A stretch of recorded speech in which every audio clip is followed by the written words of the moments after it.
Selamat malam Bapak dan Ibu, selamat bergabung di Money Talk and Sharing Session pada malam hari ini. Perkenalkan, saya Dela yang akan ngebantu untuk MC pada malam hari ini.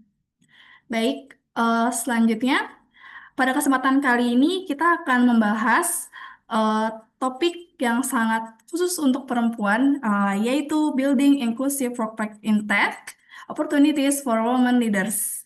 Baik, sebelum kita memasuki sesi utama, saya akan membacakan terlebih dahulu susunan acara. Setelah pembukaan, dari saya akan dilanjutkan sambutan oleh Bapak Harun Al-Rashid selaku Presiden ISAKA Indonesia Chapter. Selamat malam Bapak. Kemudian Malam. sesi diskusi akan disampaikan oleh Ibu Ika Ampriati Muiz. Selamat malam Ibu. Kemudian sesi pemaparan akan disampaikan oleh Ibu Feni Perawati Nirmasari. Selamat malam Ibu. Selanjutnya akan ditutup dengan sesi tanya jawab. Bagi Bapak dan Ibu yang memiliki pertanyaan, silakan sampaikan melalui kolom chat atau fitur raise hand pada sesi tanya jawab berlangsung. Baik, demi kelancaran dan kenyamanan eh, acara ini berlangsung, bagi Bapak Ibu mohon untuk pastikan perangkat yang digunakan memiliki koneksi internet yang stabil agar dapat mengikuti webinar dengan lancar. Kemudian gunakan username yang sesuai dengan nama saat registrasi untuk mempermudah verifikasi kehadiran. Meeting ID bersifat pribadi dan hanya berlaku untuk satu undangan. Mohon untuk tidak membagikannya kepada pihak lain. Selanjutnya, peserta diperkenalkan menyalakan kamera dengan identitas diri yang jelas. Diharapkan seluruh peserta menjaga suasana webinar tetap tertib, profesional, dan saling menghormati. Peserta dapat menyampaikan pertanyaan atau pendapat dengan sopan melalui kolom chat atau fitur raise hand. Kemudian CPI untuk member akan diupload ke website oleh chapter maksimal 7 hari setelah acara berlangsung dan juga e-sertifikat akan tersedia di akun MyIsaka Bapak dan Ibu peserta. Selanjutnya kita dengarkan terlebih dahulu sambutan langsung oleh Bapak Harun Al-Rashid selaku Presiden ISAKA Indonesia Chapter untuk 2025-2027. Bapak, waktu dan layar dipersilakan. Baik, makasih Dela. Bismillahirrahmanirrahim. Assalamualaikum warahmatullahi wabarakatuh. Salam sejahtera bagi kita semua. Selamat malam teman-teman semua yang masih di jalan. Selamat malam, hati-hati. Kalau yang nyetir, hati-hati di jalan. Hari ini, malam ini, saya special case ini happy banget sebetulnya. Happy banget kenapa? Karena malam ini adalah event pertamanya teman-teman SLT ya, She Leads Tech gitu ya. Jadi ini satu satu milestone lagi, another milestone unlock buat saya, di mana kita berhasil tidak hanya membentuk ya SLT-nya sudah jalan, tapi juga mulai program kerjanya sudah mulai berjalan pada malam hari ini, dan tentunya kita akan menunggu lagi apa namanya program-program kerja selanjutnya dari Bu Ika dan tim. Dan malam ini juga topiknya juga sangat luar biasa ya, kita ngebahas bagaimana posisi para GRC dan cyber security profesional, khususnya para females ya, female warrior kita, untuk bisa mendapat opportunity yang sama gitu ya. Padahal selama ini kita tahu dunia dunia GRC, cyber security, privacy itu mostly adalah men's job gitu ya. Nah, ini yang mungkin bisa menjadi penyetaraan, bisa menjadi wawasan juga buat teman-teman bagaimana untuk bisa fit in di profesi yang cowok minded gitu ya, tapi juga tidak hanya bicara masalah kompetensi, tapi juga macam-macam gitu ya, kesetaraan dan sebagainya. You talk about woman's voice, yang mana menurut saya sangat penting. Kita menghadapi berbagai macam isu yang sangat beragam. Tentunya juga kita harus bisa mengakomodir mindset dari para female warriors ini untuk bisa memberikan insight yang rasanya justru jauh lebih detail ketimbang cowok gitu ya, jauh lebih insightful gitu. Jadi ya benar-benar harusnya kita benar-benar bisa memberikan opportunity yang sama untuk bisa membalance gitu ya dari sisi profesionalisme dan sebagainya. Jadi malam ini buat saya luar biasa banget, dan tentunya narasumber kita juga spektakuler, cetar membahana nih, Bu Feni Ferawati Nirmasari ya. Jadi teman-teman semua pasti udah kenal, Bu Feni adalah sekarang ini treasurer chapter Indonesia Indonesia chapter ya, tapi beliau juga secara profesional adalah subject matter expert dan shareholder juga di Proxys IT Group. Ya, teman-teman mungkin pasti udah tahu juga Proxys one of the biggest local consulting firm gitu ya yang bergerak di bidang cybersecurity GRC cybersecurity privacy termasuk juga dari sisi pelatihan dan sebagainya. Jadi malam ini luar biasa banget. Maka saya thank you banget Bu Feni mau berbagi ke teman-teman semua ya. Mudah-mudahan very insightful session malam ini dan juga moderator kita juga nggak kalah hebatnya nih, Ibu Ika Aprianti Muiz. Dan beliau ini sebagai She Leads Tech Director dan juga female pertama yang berhasil mendapatkan AAIA. Oh, tepuk tangan dong ya. Nah, jadi Advanced AI Auditor ini pertama di Indonesia ngalahin cowok-cowok malah nih. Jadi Bu Ika nih luar biasa ya. So, malam ini manfaatkan dengan baik teman-teman, kita belajar sama-sama, kita diskusi sama-sama, jangan ragu untuk bertanya, untuk ngobrol.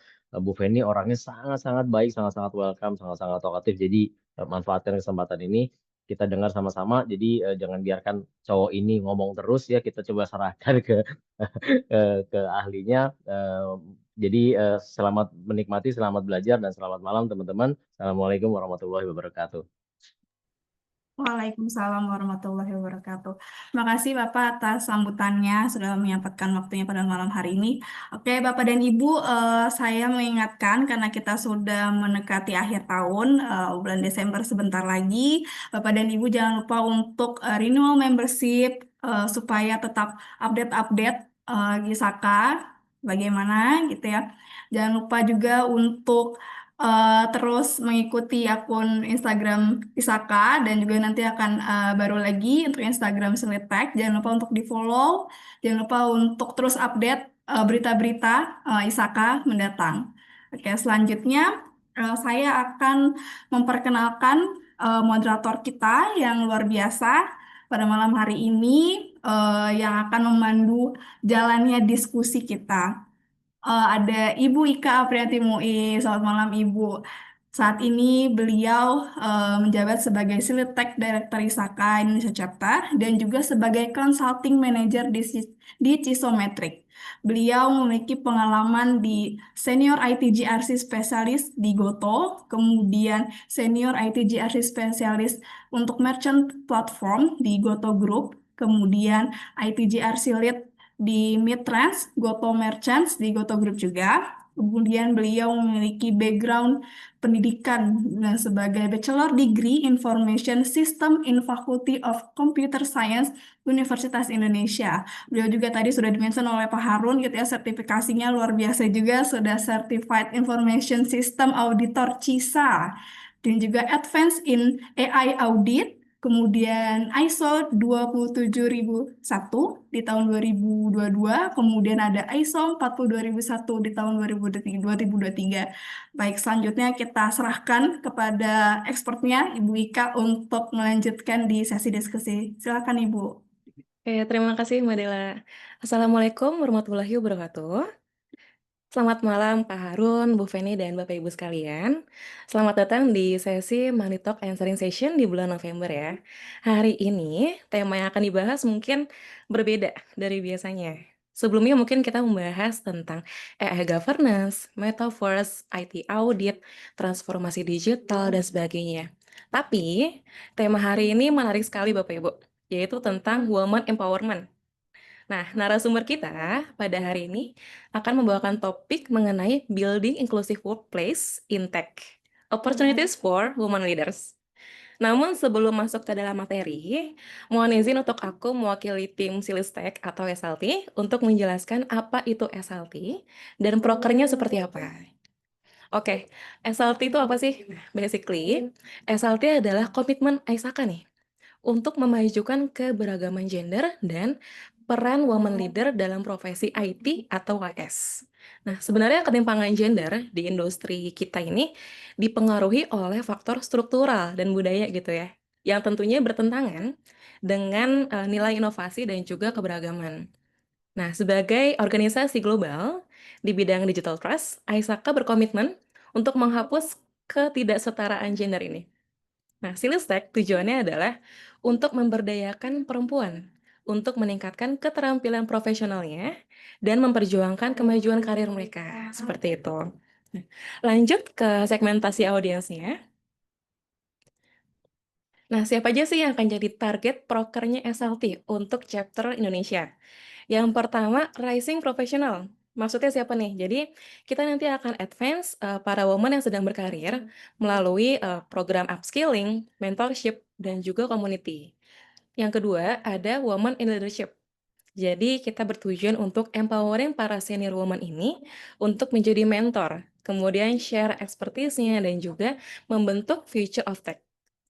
Yang ketiga, ada Future Tech Talent. Jadi kami ingin sekali untuk menginspirasi para young women untuk explore karir di bidang GRC, privacy, dan juga tech leadership. Nah, yang keempat ada Broader Community, yaitu dengan mempromot digital responsibility, safety, dan juga awareness. Dan yang terakhir adalah International Partners.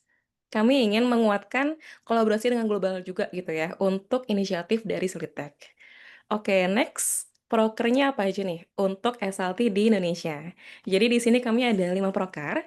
Yang pertama, Leadership Spotlight Series. Nah, tujuannya adalah mendorong para women leadership dengan mengangkat kisah inspiratif mereka dari para women leader ya, dan memberikan informasi terkait leadership initiatives. Yang kedua, Co-Created Awareness Campaign, yaitu dengan berkolaborasi dengan komunitas untuk membuat konten yang meaningful dan juga meningkatkan visibilitas. Yang ketiga, mentorship program, yaitu dengan mendukung pengembangan individu melalui bimbingan personal ataupun diskusi karir. Yang keempat ada Global Link Up Events, dengan mendorong kolaborasi dengan jaringan Global Silitex. Dan yang terakhir, Regular Sensation, yaitu dengan meningkatkan ongoing engagement melalui insightful talks dan juga diskusi tematik. Nah, di sini MTS hari ini adalah salah satu bentuk dari programnya, Bapak Ibu. Oke, kemudian per saat ini ada siapa aja nih di SLT? Mungkin boleh next? Nah, jadi per saat ini kami masih berempat dan di tim eksekutif SLT ini ada Mbak Gita, senior analis di OJK, kemudian ada Fatia, cyber risk manager di Maybank Indonesia, dan juga ada Mbak Wuri, tech lead di Antara Nah, jadi Mbak Gita, Fatia, dan Mbak Wuri ini yang selama ini membantu aku merancang program kerja dan juga mempersiapkan acara SLT dan tentunya kolaborasi juga dengan komunitas gitu. Nah, di sini kami percaya bahwa untuk memberikan dampak yang lebih luas lagi, kami butuh bantuan nih. Nah, maka dari itu kami membuka kesempatan untuk rekan-rekan untuk jadi volunteer dan jadi member SLT. Benefitnya apa?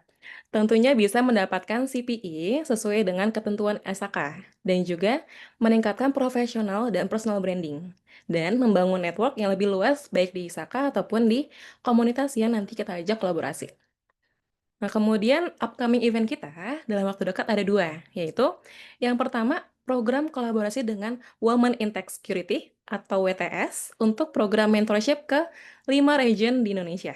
Nah, di sini para instruktur akan mengajar GRC dan para mentor akan membantu mengawal dari sisi leadership-nya. Seperti itu. Nah, kebetulan untuk instruktur dan mentor sudah terpilih dan kita akan berjalan programnya di Januari hingga Februari tahun 2026. Kemudian berikutnya ada program kolaborasi dengan Indonesia Women in Cybersecurity atau IWCS untuk program Cyber Safe Kids. Nah, rencananya untuk dijalankan di Q1 tahun 2026, seperti itu. Oke, kemudian syaratnya apa nih kalau misalkan mau join jadi member SLT? Syaratnya simple, jadi member SAK aja. Dan tentunya Bapak Ibu di sini juga sudah jadi member gitu ya. Student member juga welcome banget kalau mau join dan kita open untuk para wanita dan laki-laki. Jadi inklusif gitu ya. Mau wanita atau laki-laki, siapapun yang mau kontribusi untuk mensukseskan program kerja SLT, yuk jadi volunteer untuk SLT. Nah, ini adalah cara rekan-rekan bisa giving back dan memberikan dampak gitu. So, mari kita empower women, berikan panggungnya, jadikan industri IT ini lebih inklusif dan tentunya bermanfaat ke masyarakat yang lebih luas. Oke, mungkin buat rekan-rekan silakan scan QR code-nya dan isi formulirnya. Dan jangan lupa juga untuk follow IG barunya SLT, @silistek_id. Oke, mungkin itu aja informasi terkait official release dari SLT dan info registrasi member SLT. Sekarang kita akan lanjut ke agenda utama pada hari ini, yaitu pemaparan dari Bu Feni. Mohon izin buat memperkenalkan narasumber super kita pada hari ini. Bu Feni, Ferawati Nirmasali. Beliau adalah treasurer di Aisaka Indonesia Chapter dan juga shareholder SMI di Proxys IT Group. Selain itu, sebelumnya beliau memiliki pengalaman kerja sebagai director di Proxys, business manager di Proxys, dan juga product manager di Enixindo. Sebelum berkarir, beliau menempuh pendidikan di Universitas Bina Nusantara atau BINUS dengan gelar Computerized Accounting Degree fokus in Computer Science. Oke, hari ini beliau akan sharing terkait bagaimana membangun lingkungan kerja yang inklusif bagi wanita. Dan jika wanita ingin jadi leader, tipsnya seperti apa gitu ya. Dan bagaimana peranan laki-laki di sini sebagai badinya. Oke, tanpa menunggu lama, mari kita sambut Bu Feni Ferawati. Silakan Ibu, waktu dan tempat dipersilahkan. Terima kasih Mbak Ika. Selamat malam rekan-rekan Isaka. Kayaknya di sini nggak cuma ada perempuan, artinya berarti nanti materi ini untuk laki-laki berarti point of view-nya, POV-nya pakai bagaimana bisa membalansikan atau kalau misalnya punya leadernya perempuan, nah nanti aku kasih kisi-kisi gimana supaya bisa membuat mereka lebih jinak mungkin ya, kalau misalnya dalam tanda kutip galak ya, atau kalau punya peer itu perempuan supaya kolaborasi timnya tetap bisa jalan dan hasilnya bisa maksimal. Mungkin itu yang bisa dipakai point of view-nya buat cowok-cowok ya. Kalau buat yang perempuan sih ya artinya memang ini agendanya agenda untuk kita ngebahas bagaimana kita bisa memaksimalkan posisi kita masing-masing yang ada saat ini dan growth-nya nanti mau seperti apa. Oke, boleh di next materinya? Oke, ini agenda yang akan kita bahas ya. Ada 4 agenda. Nanti bentuknya akan ada tanya jawab juga sama moderator karena aku diminta untuk sharing. Artinya aku tetap masukin beberapa eh, tentang key point penting, tapi nanti akan banyak cerita sih pengalaman eh, hampir 10, 5, 13 tahun. 13 tahun ngejalanin em, di dunia IT itu seperti apa bentuknya. Dan happy-nya lagi hari ini tuh yang jadi moderator itu aku bisa bangga karena aku ngelihat berarti semakin banyak nih di Indonesia, semakin banyak tokoh-tokoh perempuan, perempuan yang interestnya ke area teknologi, perempuan yang bisa punya karya, perempuan yang ternyata dia bisa kok ngelit para laki-laki dalam tanda kutip profesional ya. Oke, boleh di next.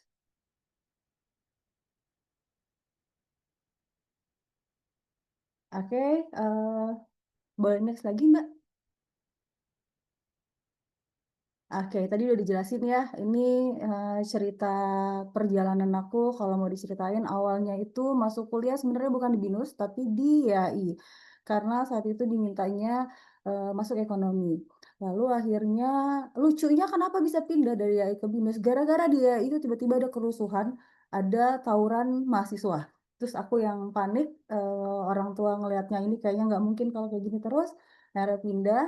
Masuk di BINUS itu ngambil komputer akuntansi karena tadi yang awalnya mau accounting gitu ya. Ternyata pas magang buat skripsi, dapatlah itu di perusahaan ekspor impor biji plastik. eh, Tugasnya benar-benar di teks.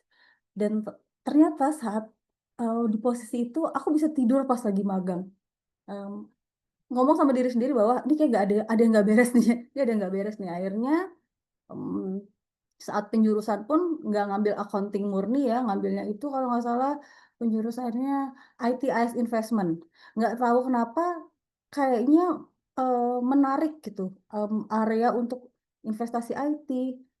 Sementara kalau di pelajaran yang dipelajarin IT itu adalah cost. Kenapa dia bisa jadi investasi? Nah dari situ udah mulai suka masuk ke Idixindo pun itu bentuknya lucu. Nggak tahu Idixindo itu apa, di otak pertama kali saat apply lewat BINUS karir ya, BINUS Maya kalau teman-teman di sini ada yang kalau di BINUS tuh pasti tahu kalau misalnya kita sudah lulus pasti kita difasilitasi untuk bisa nanti apply lowongan pekerjaan via portalnya BINUS. Awalnya taunya Indixindo itu di dalam otak sebelum menggoogling, sebelum mencari tahu adalah ini perusahaan chat kayaknya ya, yang di Indo ya. Masuk sana ternyata ini perusahaan yang bergerak di bidang training, berarti handling uh, people, terus handling klien. Pertama kali ditawarin jadi customer service, aku nggak mau, aku bilang bahwa saya nggak bisa ngomong sama orang, saya nggak ngerti bagaimana cara menawarkan suatu produk dan lain-lain gitu. Em, tapi kalau misalnya saya disuruh menjelaskan suatu topik, mungkin saya bisa, karena tadinya pikirnya adalah di situ punya lowongan jadi trainer. Akhirnya masuk ke sana, terus jadi product manager. em, 2015 pindah ke Proxys. Em, di situ gamang sebenarnya. 2015 itu sebenarnya adalah tahun gamang. Antara mau belok ke bisnis karena sudah mulai cinta sama bisnis ya, sama mau menekuni ke teknikal. Mau belajar tentang audit, mau belajar tentang ISO, mau belajar tentang tata kelola IT, itu tahun gamang. Tapi dilalahnya lagi, masuk ke Proxys pun itu lucu. Aku diminta datang ke Proxys sebagai seorang product manager Cisco. Ketemu sama orang Proxys, mikirnya adalah, oh ini mau dapat project gede nih kayak nih. Karena mereka minta dipresentasikan, terus ngomongnya bilang mau ada pelatihan yang akan jalan dalam 1 tahun. Diminta itu presentasi. Hari pertama diminta presentasi tentang Cisco, hari kedua disuruh datang lagi presentasi tentang VM. Hari ketiga tiba-tiba ditelepon lagi suruh datang, mikirnya wah ini mau dinego dong ya. Dan itu ternyata bukan dinego, tapi mereka harus tahu bahwa sebenarnya 2 hari kemarin mereka lagi interview untuk mencari seorang business manager untuk IT Governance Indonesia, suatu bisnis unit yang ada di Proxys yang bergerak di bidang training. Ini apa sih? Otak aku tuh mikir ini apa gitu, ini nggak masuk akal. Maksudnya ini 2 hari ternyata bentuknya adalah interview, bukan untuk dapat project. Satu sisi bilang target belum tercapai gitu kan, tapi di satu sisi bilang oke ini kayak opportunity ya, menarik ya. Kalau dilihat dari lingkaran yang dijual di IT governance itu cuma 1/36 kali ya dari porsi yang ada di Nuxindo. Nah itu nanti aku detailnya akan bahas lebih lanjut. Eh, kita next dulu ke materi selanjutnya. Oke, masuk ke ISAKA sebenarnya dari tahun 2016. Em, Basicnya memang selalu mau punya suatu komunitas, dan nggak cuma dari profesional ya, di kehidupan pribadi pun aku main game online, dan setiap aku main game online tuh pasti aku punya komunitas yang kita bener-bener meet up, kita bener-bener bikin suatu kayak gathering gitu. Em, itu lintas lintas pulau, lintas kadang ada lintas negara juga. Ya, memang basicnya tuh suka untuk ketemu sama orang lain, mendengarkan cerita mereka, terus melihat ternyata orang di balik karakter ini kalau di game itu sebenarnya siapa sih? Oh ternyata yang main ini bukan cuma anak kecil loh, nggak cuma seumuran loh, ternyata ada yang sudah berkeluarga, bahkan ada yang penghasilan utama justru dari game ini.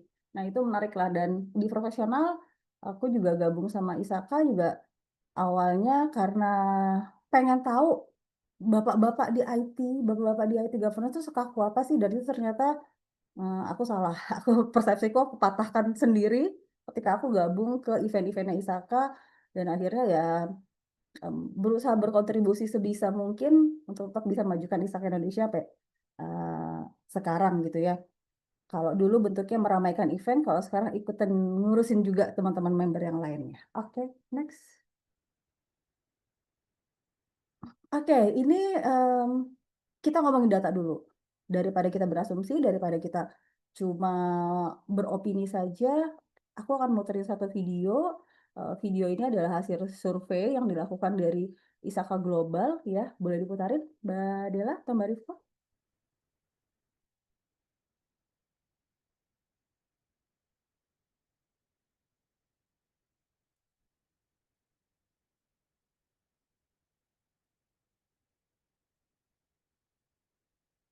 Kayaknya suaranya belum keluar deh, Mbak.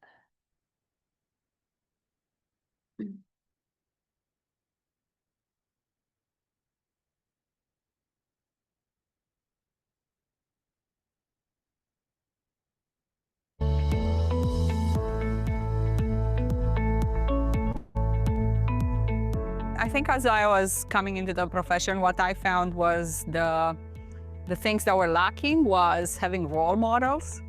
So, for the first 10, 15 years of my career, I was always the only woman in the team in a technology field. Now that has changed. So, we came through the ranks. Now the women that are coming behind us have role models. They can see where their career can be heading. So I think we are seeing quite a bit of a change, even from a school perspective, like women are attending more technical programs because they can see themselves being in this field because they have somebody to look up to.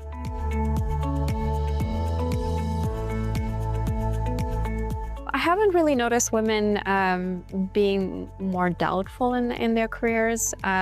What I have noticed a lot is women are being told to be more assertive in their overall kind of career progression, and I don't think that's a fair statement. I think women bring a different perspective to the industry. I think where males might be more assertive in their space, women have an empathetic viewpoint, which is quite relevant, and it's needed to kind of balance out the space. So I don't think it's an issue. I think as the industry is becoming a bit more better represented across males and females, I think women are becoming more empowered to actually speak up and actually raise their voice and actually present the ideas that they have. I would love to see more women in the sort of cloud computing, networks, infrastructure, sort of more AI tech space to really sort of, uplift that profile for women in tech. It is glass ceiling effect. Where women can't go upper in their career. They could be a managerial position, but is lower managerial position. That is okay. We have women at leader position, but that is not enough. If you want to get something, please say it again, ask it again. And the voice and communication is really important. If you want to reflect your feelings and your, talents about this kind of things, never shut up. Just give me some voice, give us some voice. After all, it means that, the world is turning around this tech world, but nothing without women or the girls.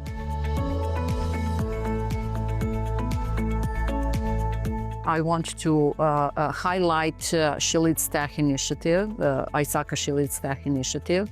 I think that ladies and girls, through this initiative and through programs, could raise awareness about women in technology and could, receive and empower and knowledge and mentorship for their future career.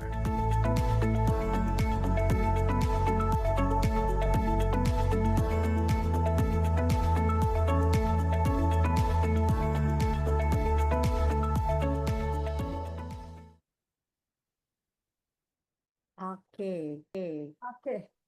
Terima kasih sudah diputar videonya.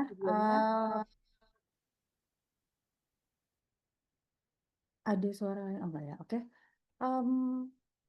Gimana teman-teman yang perempuan, boleh kasih emot jempol kalau misalnya video barusan relate sama keadaan teman-teman.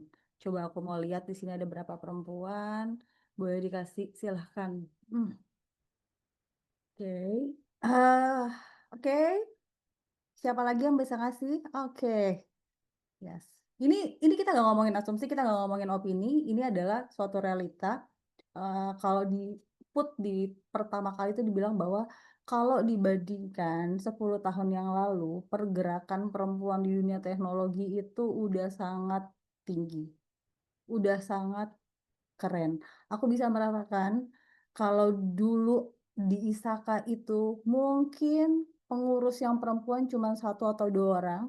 Sekarang di kepengurusan itu baik board dan juga eksekutif tim itu lebih dari 10 orang. Artinya member ISACA yang perempuan yang ternyata mereka itu berkecimpung di dunia teknologi, IT GRC, cyber security, dan juga IT audit dan IT risk itu semakin banyak. Itu suatu hal yang kalau mau dibilang adalah sesuatu yang bisa kita banggakan. Di Indonesia sendiri, tahun ini bahkan Menteri Komdigi kita adalah seorang perempuan, membuktikan bahwa ternyata di dunia negara kita, di industri ini, kita sebenarnya sudah dipandang. Awareness-nya sebenarnya sudah dapat, tapi mungkin belum merata. Jadi kalau misalnya bisa dibilang itu kayak kita ngelihat dua sisi koin ya. Pergerakannya ada, tapi tetap dibutuhkan progres untuk bisa sampai di titik kesamaan. Berapa lama dibutuhkan ya? Mungkin 10, mungkin 5 tahun, mungkin 20 tahun lagi. Tapi kenapa bisa seperti itu? Karena memang startingnya tidak sama. Jadi kalaupun kita mengeluh, aku refleksi ke diri sendiri ya, karena aku pernah di posisi di itu semua, bertanya ke diri sendiri, kenapa tidak disetarakan, kenapa tidak bisa lebih unggul, kenapa tidak didengar? Karena memang startingnya berbeda. Seperti yang Pak Harun tadi bilang bahwa ITJRC itu stereotipnya adalah main job. Nah, ketika masuk perempuan, laki-laki pun pasti punya suatu perasaan bahwa saingannya dia tidak satu gender lagi sama dia. Sekarang saingan dia adalah bentuknya perempuan. Jangan salah loh. Laki-laki mungkin khawatir. Khawatir kenapa? Kalau misalnya dia satu peer dan ternyata leadernya laki-laki, dia punya kekhawatiran bahwa perempuan itu menggunakan suatu alat, mungkin empati, mencari empati, supaya bisa mendapatkan posisi yang lebih baik. Cuma itu aku sangat menyayangkan kalau ada, moga-moga nggak ada di sini ya, ada laki-laki yang berpikiran bahwa perempuan melakukan hal seperti itu. Karena konteksnya kita sama-sama tahu ini adalah konteks profesional ya. Terus tadi sempat juga disebutkan ya, kalau dilihat gini, sejarahnya sudah bilang bahwa laki-laki mendominasi pekerjaan di teknologi. Tapi apakah kita tidak bisa merubah sejarah atau bisa nggak kita membuat sejarah baru bahwa perempuan pun bisa sanggup dan juga mampu untuk ada di dunia teknologi? Saya yakin jawabannya pasti bisa. Nggak usah jauh-jauh, circle-nya yang ada di ISAKA, regulator, banyak banget kok sebut siapa perempuan-perempuan. Mungkin perempuan yang di perbankan hampir ada 3.000 Sri Kandi perbankan Indonesia yang kalau misalnya mereka gabung mungkin nggak akan cukup suatu tempat buat konser buat menampung mereka. Artinya kemampuan perempuan di dunia teknologi itu saat ini cukup ada. Cuma pertanyaannya bagaimana how to-nya, bagaimana next-nya. Ya. Apalagi kalau misalnya kita lihat hasil surveinya, boleh di next Mbak. Nah, kalau ngomongin tentang masalah gender diversity, laki-laki itu merasa dari survei yang dilakukan cuma 4% dari laki-laki yang menganggap itu adalah masalah. Sedangkan perempuan merasa itu adalah suatu masalah, sebanyak 27%. Ada gap berarti, ada gap di sini yang harus dibuat supaya mereka setara. Kenapa bisa perempuan masih berpikir bahwa gender itu adalah suatu masalah? Kenapa perempuan masih berpikiran bahwa kita tidak bisa melangkah karena kita akan dibilang bahwa kamu ngalah aja deh, kamu nggak bisa naik ke atas, nanti kamu punya keterbatasan, nanti kamu punya ketidaksanggupan untuk menghadapi suatu hal. Balik lagi, itu persepsi yang harus diubah dari yang mengeluarkan statement tersebut. Artinya kalau kita tanya, terus solusinya seperti apa?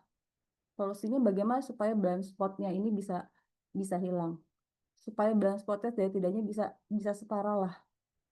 Nah, ini balik lagi karena kita adalah dunia pekerja, ini akan kembali ke tempat di mana perempuan itu bekerja.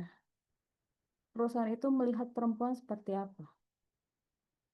Saat melakukan proses rekrutmennya atau saat menyusun struktur organisasi dan saat menyusun struktur tim, aware nggak bahwa combined diversity gender itu sudah dibuat? aware nggak perusahaannya bikin program bahwa tidak boleh dominan atau batas maksimal laki-laki di perusahaan ada berapa?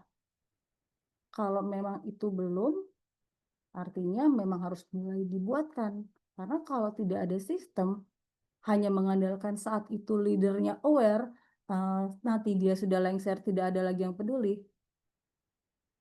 Startingnya apa lagi? Zero lagi, zero lagi.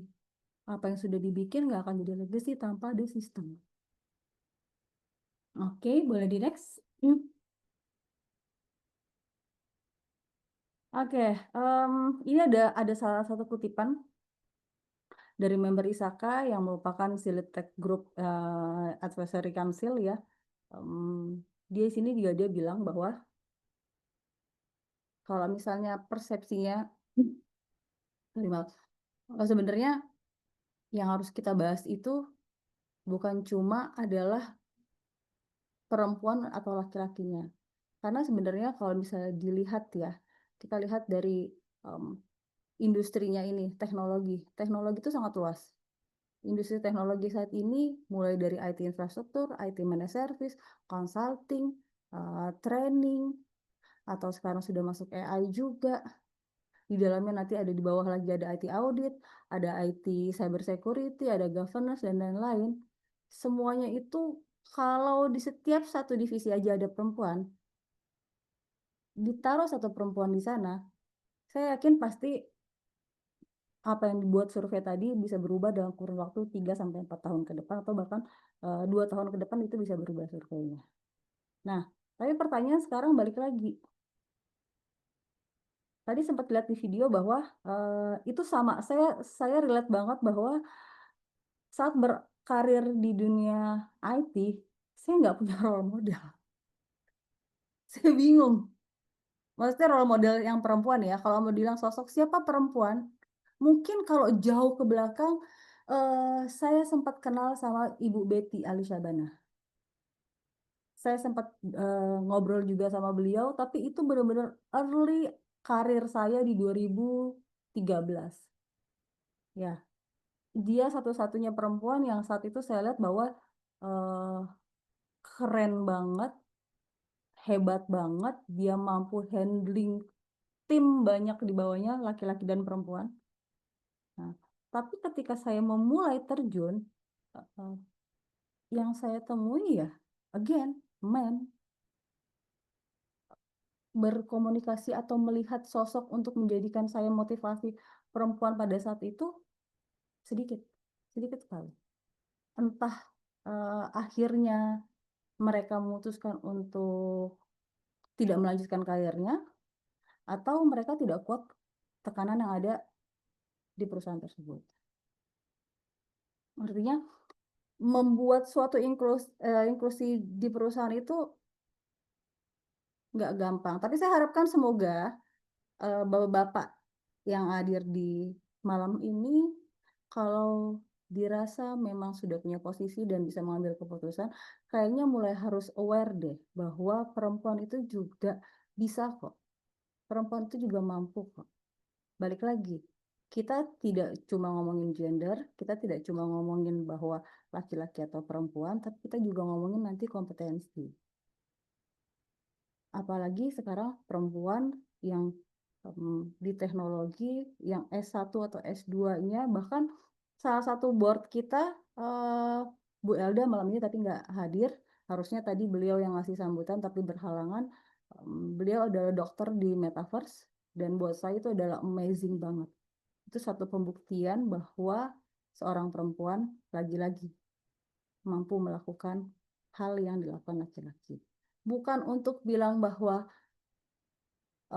kami butuh pengakuan, bukan. Tapi kami memang ingin tidak dibuat seakan-akan ya udahlah yang penting ada perempuan.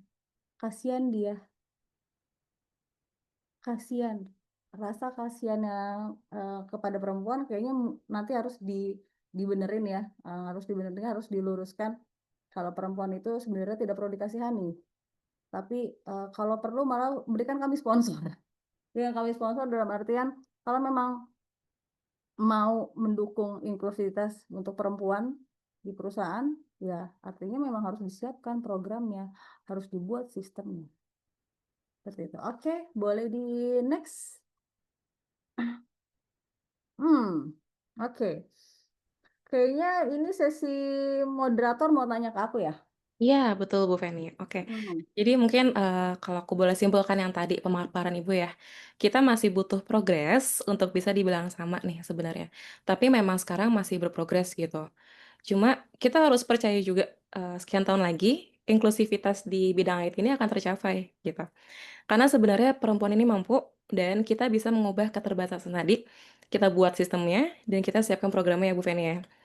Oke, karena kan di bagian ini aku akan lempar beberapa pertanyaan ke narasumber kita. Topiknya tentunya tentang woman empowerment di teknologi dan aku yakin banget insight dari Bu Feni nanti akan sangat membuka wawasan kita semua nih.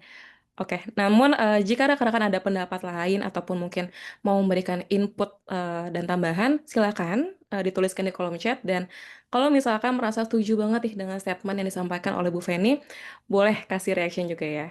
Oke, kita masuk ke pertanyaan pertama, Bu. Kok aku deg-degan ya, Mbak? Kok deg-degan? Oke. Oke, pertanyaan pertama kita. Nah, apa yang menginspirasi Bu Feni berkarir di bidang teknologi gitu? Dan sebagai woman in tech, challenge yang paling memorable tuh apa nih, Bu? Dan bagaimana waktu itu Bu Feni menghadapinya? Silakan, Bu. Oke, kalau yang menginspirasi. Yang menginspirasi itu entah kenapa ya, mungkin karena basicnya aku main game. Tuh. Aku main game, terus kalau di game itu kan relate sama yang namanya cheat ya. Nah, itu relate sama yang namanya cheat, relate yang namanya making money tapi dengan yang tidak baik pada saat itu gitu ya. Dari situ aku menemukan banyak banyak kenalan-kenalan aku yang mereka itu kok bisa ya mereka kayak istilahnya dulu apa ya, kalau yang pernah main Ragnarok itu ada istilahnya dulu ngebot ya. Ngebot itu dulu kita bayar 75.000 per bulan dan ada salah satu almarhum ya, almarhum temanku, dia orang Kalimantan. Dia menghidupi anak istrinya itu dari ngebot, dari penghasilan dia jual jasa bot gitu. Nah itu aku sampai ngepelajarin caranya gimana.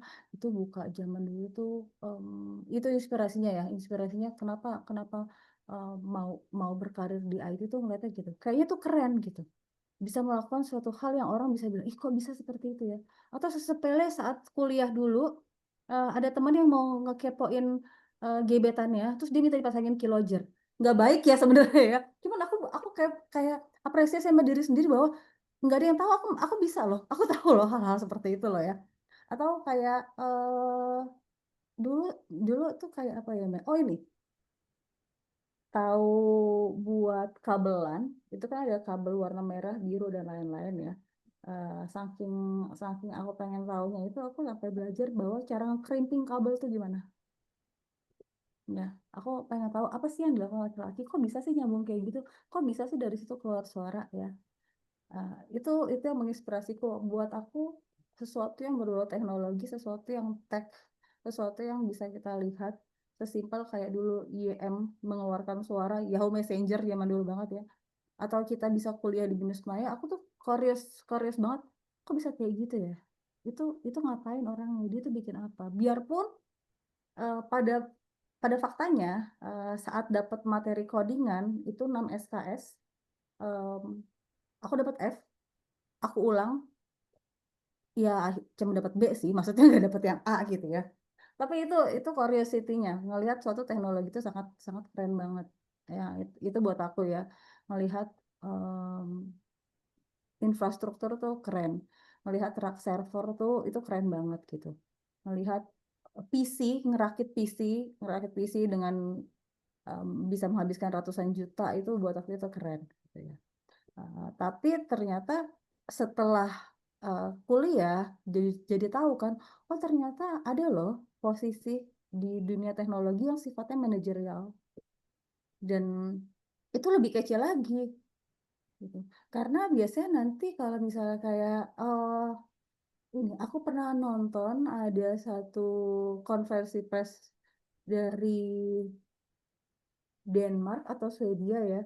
Pokoknya isinya saat itu adalah insiden mereka menginformasikan sedang ada masalah di jaringan komunikasi mereka. Dan buat aku itu kayaknya kok bahasanya keren banget gitu. Itu doang, sesimpel itu doang. Sesimpel itu.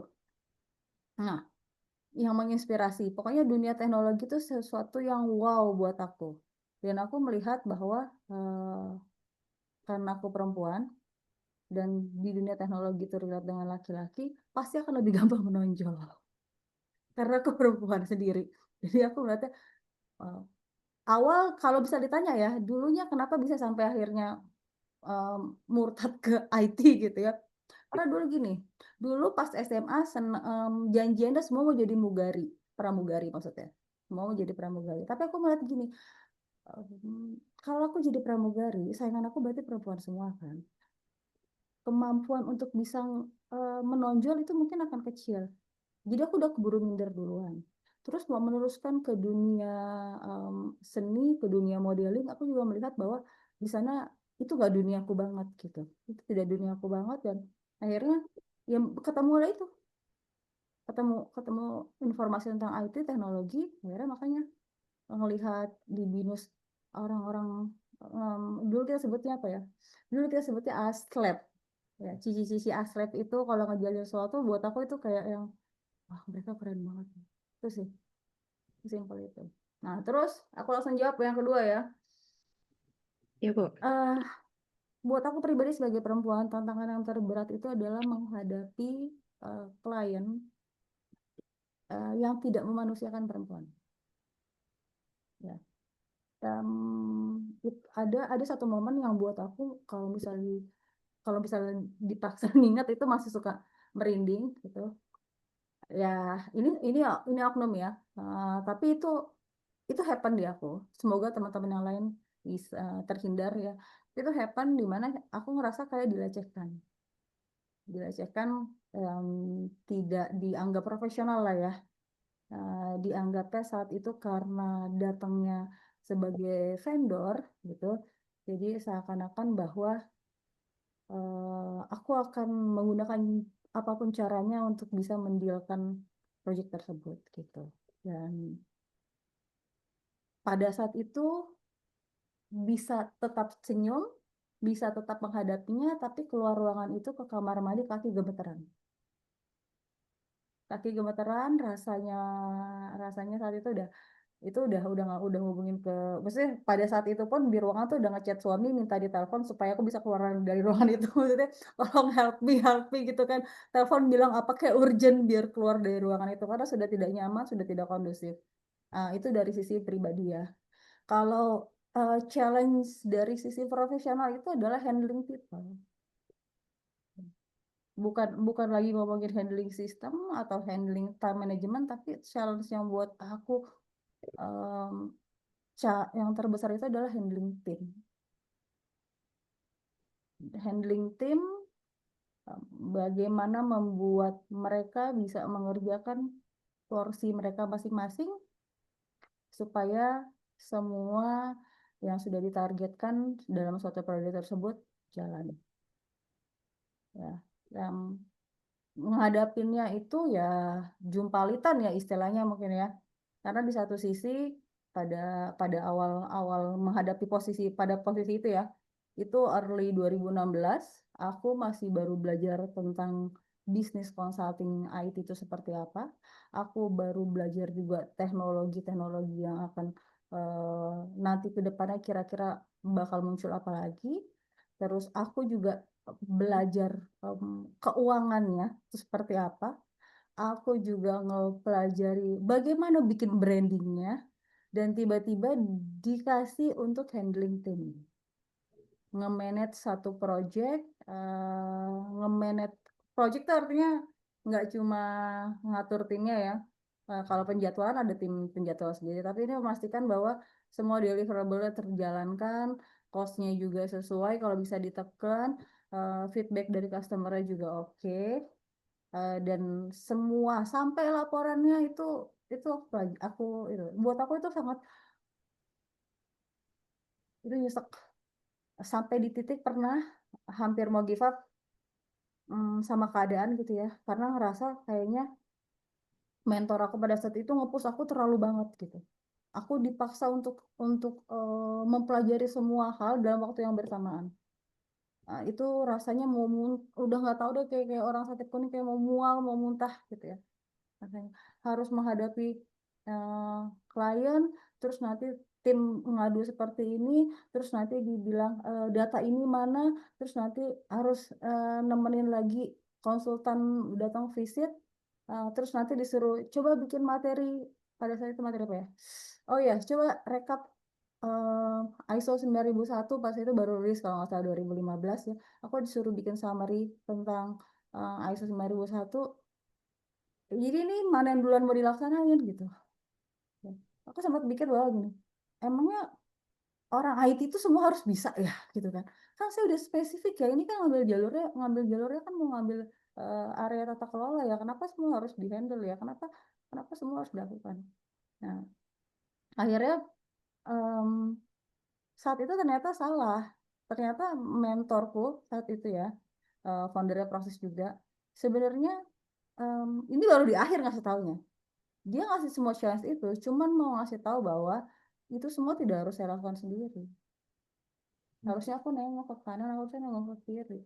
Harusnya aku lihat ke bawah, aku lihat ke atas. Siapa yang bisa bantu aku? Tapi karena satu anak baru mau cari muka dong, ya kan? Kan namanya anak baru ya, kita pada saat itu. Jadi merasa mau jadi super power. Jadi semuanya aku telan, semuanya aku coba pelajari, dan ternyata emang meledak, burn out, benar. Titik di mana akhirnya aku bertanya itu adalah ketika aku ngerasa bahwa kayak aku nyerah deh, kayak gue mau resign deh. Pertanyaan pertama adalah, ini mungkin nggak ya gue jalanin?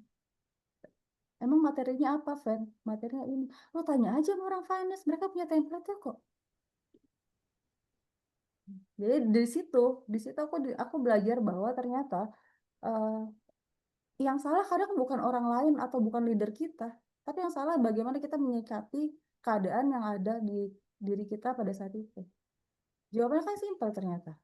Aku tidak harus melakukan semuanya sendiri. Padahal aku sebenarnya bisa nanya. Nah, itu benar-benar buat aku itu benar-benar uppercut gitu ya. Benar-benar bahwa oh ternyata selama ini mindsetku salah. Nggak ada yang bisa jadi superhero di perusahaan. Semua itu butuh partner. Semua itu harus kolaborasi. Itu yang paling challenge banget sih. Karena di satu periode quarter, bahkan ya quarter, dihadapkan untuk menghandle orang, handling people tuh benar-benar ini day by day mereka agendanya apa, terus bikinin planning buat mereka minggu depan tuh mereka harus ngapain, terus nanti jadwal konsultan gimana, nanya. Kalau ke bawah ke peer gitu ya, ke tim admin atau gitu aku bisa nanya, tapi bertanya ke sesama bisnis manager atau bertanya ke konsultan di atas atau bertanya ke lintas company gitu ya, di dalam satu grup holding gitu, saat itu nggak ngerti. nggak ngerti bahwa itu bukan hal tabu buat aku, bahwa dikasih tugas ya lu kerjain sendiri, dikasih amanah ya kerjain sendiri. Itu sih Mbak. Oke, thank you banget Bu Feni, dan sorry to hear juga buat cerita tadi yang kurang mengenakan ya pengalaman Bu Feni, dan semoga hal yang kurang mengenakan seperti tadi tidak terjadi juga di perempuan lain gitu. Dan dengan cara kita berikan awareness seperti ini. Jadi ada POV dari perempuan tuh merasakan apa sih, kemudian bagaimana ternyata laki-laki juga berperan penting gitu. Dan juga selain itu cara kita menyikapi ketika dihadapkan dengan hal tersebut gitu ya. Tadi kan butuh kolaborasi ya Bu Feni ya. Kemudian mungkin untuk yang poin pertama tadi tentang kenapa Bu Fen masuk ke teknologi nih? Aku tadi highlight tentang curiosity yang tinggi. Jadi kalau misalkan curiosity ini mungkin bisa kita pantik dari youth atau young generation, pasti akan lebih banyak lagi nih yang penasaran di bidang IT. Terus kemampuan buat menonjol ini tuh penting karena sebenarnya kan kita jadi bisa melihat potensi dan opportunity di area yang menarik gitu ya Bu ya. Oke, mungkin kita lanjut ke pertanyaan kedua Bu Fen. Oh ya, aku mau nambahin. Oh iya, silakan. Kalau misalnya saat ini perempuan atau teman-teman nya yang perempuan atau anaknya bapak-bapak atau ibu-ibu sini ada yang perempuan, kayaknya kalau misalnya kita lihat ya teknologi, kalau aku lebih lebarkan lagi di luar itu JRC, kayaknya konten kreator di Indonesia itu sangat banyak deh. Dan itu semuanya teknologi loh di belakangnya. Ya kan? Bahkan sekarang kalau misalnya kita lihat juga kita sama-sama tahu bahwa dengan munculnya AI dengan segala bentuk rupanya itu aku kalau disuruh bikin aplikasi juga aku bisa bikin sendiri kok. Artinya artinya em, segala sesuatu sekarang dimudahkan, tinggal kalian perempuan khususnya atau kita sama-sama manusia yang ada di dunia pada saat ini, mau nggak kita berbaik hati kepada diri kita sendiri dengan cara terus belajar. Ya, kasih apresiasi sama diri sendiri itu kan nggak harus ngasih reward sesuatu ya, tapi mau belajar satu hal baru buat aku itu adalah suatu bentuk apresiasi aku buat diri aku sendiri. Setuju banget tuh Rene. Buat pengembangan diri sendiri ya. Hmm. Oke, izin buat lanjut ke pertanyaan berikutnya, Bu. Oke. Bagaimana experience tadi ini membentuk leadership style dari Bu Feni saat ini? Mungkin boleh di next juga, Mbak Rifko. Iya, aku tadi bilang kok pertanyaan oke. Nah, Nih. eh ini kayak mencari, buat aku menemukan leadership style itu kayak aku mencari jati diri. Karena awalnya nggak bohong bahwa aku copy paste. Melihat apa yang dilakukan oleh eh, leaderku ya, maksudnya leaderku pada saat itu, melihat atasan bagaimana mendidikku, lalu aku copy paste. Aku lakukan itu ke bawah. Ya, ya, tapi aku lihat kok yang maksudnya ketika aku melakukan copy paste tersebut kok nggak work ya, kok mereka nggak gerak ya gitu. Akhirnya dari situ ya em, apa yang salah ya, apa yang harus dibenerin ya mereka. Kalau misalnya kita lihat dari proses hiringnya, mereka ini adalah unggulan-unggulan dari universitasnya masing-masing. Terus kalau dilihat dari scoring saat mereka dites knowledge-nya mereka untuk bidangnya masing-masing, untuk misalnya IT risk, untuk IT audit, untuk cyber security, untuk yang ISO atau untuk yang tata kelolanya itu mereka udah nilainya bagus-bagus. Tapi kenapa ketika menghadapi di lapangannya gitu ya, kan dunia di bisnis kalau kan bisnisnya konsultasi dan training ya, kok nggak bisa jadi trainer ya dia? Padahal materinya bagus, padahal disuruh susun materi bisa. Atau kok bapak ini ketika dia harus berhadapan sama klien, kok malah di reject ya sama klien ya? Pasti aku dapat feedback misalnya kayak gitu. Oh nanti ini konsultanku yang perempuan, kok dia malah nggak sesuai ekspektasi gitu. Aku melihat bahwa ternyata apa yang didapat dari atas, ketika aku coba implementasikan ke bawah, mentah-mentah ya, tanpa aku mempelajari karakteristiknya tim itu salah besar. Jadi itu salah besar. Aku banyak banyak belajar dari kesalahan-kesalahan aku sendiri. Terus juga aku banyak belajar dari melihat bahwa ketika ada orang resign, ya, ketika ada orang resign, apa yang bikin dia keluar? Nah, dari situ aku selalu tanya, exit interview aku selalu tanya sebenarnya yang diharapkan dia tuh apa. Tapi itu ngomongnya nggak dalam bentuk formal ya, karena biasanya kalau misalnya exit interview yang formal, aku nggak pernah dapetin jawaban yang clear dari orang yang namanya resign. Boro-boro kadang-kadang udah ngambil cuti duluan, Mbak. Sebulan dia di situ cuti gitu kan. Mau exit interview nggak usah Bu, nanti saya ketik aja Bu gimana. Nah, itu yang bikin yang aku pelajarin, yang aku dapetin. Jadi kalau misalnya ditanya style leadership yang saat ini aku gunakan, 3 tahun kemarin aku pakai leadership yang aku pakai adalah leadership seorang ibu. Jadi aku memperlakukan semua tim aku itu adalah seperti anak. Aku berusaha mempelajari karakteristik mereka seperti apa. apakah perlu dibuat seperti itu? Buat aku dalam kondisi pada saat itu perlu. Karena 2020 itu pandemi ya. 2020 ya, pandemi. Proses itu punya sekitar 300-400 karyawan, Jakarta, Bandung, Surabaya, Padang, ya.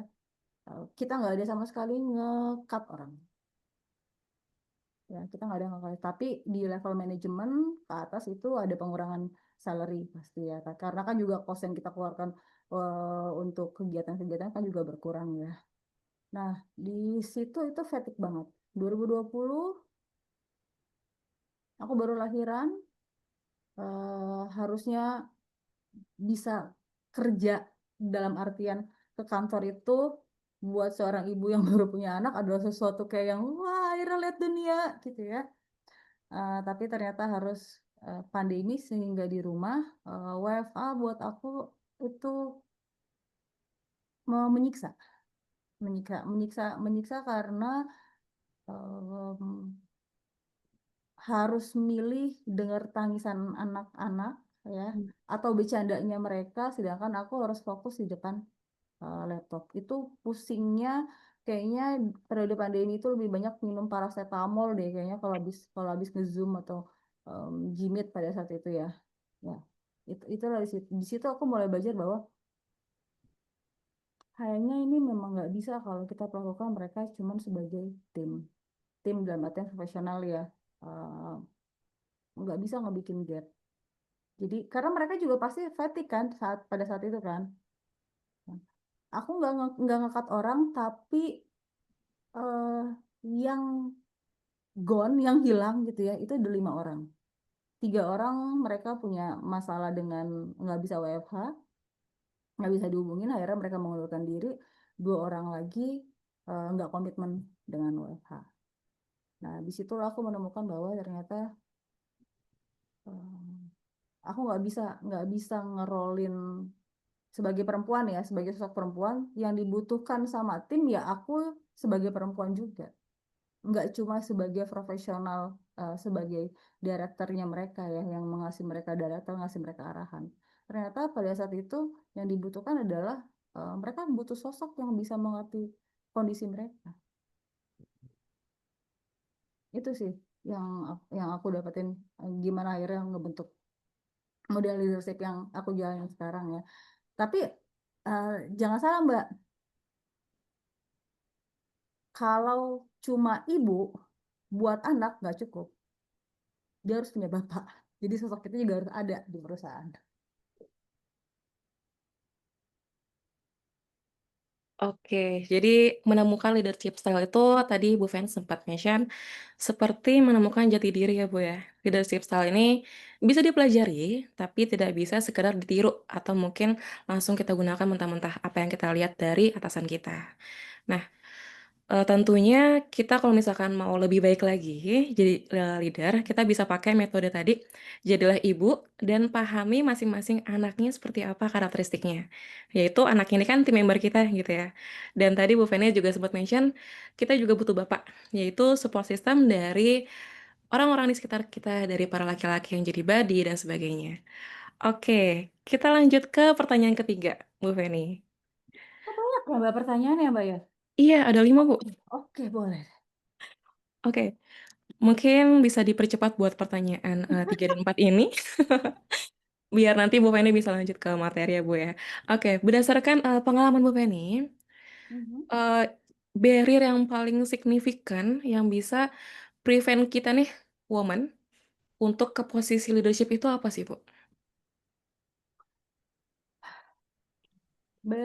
Kalau aku boleh sharing ya, kalau misalnya kita coba pertanyaan ini kita coba masukkan ke Google, pasti akan ada jawaban normatif, pasti akan ada jawaban bahwa barrier-nya mungkin adalah masih ada bias gender atau masih ada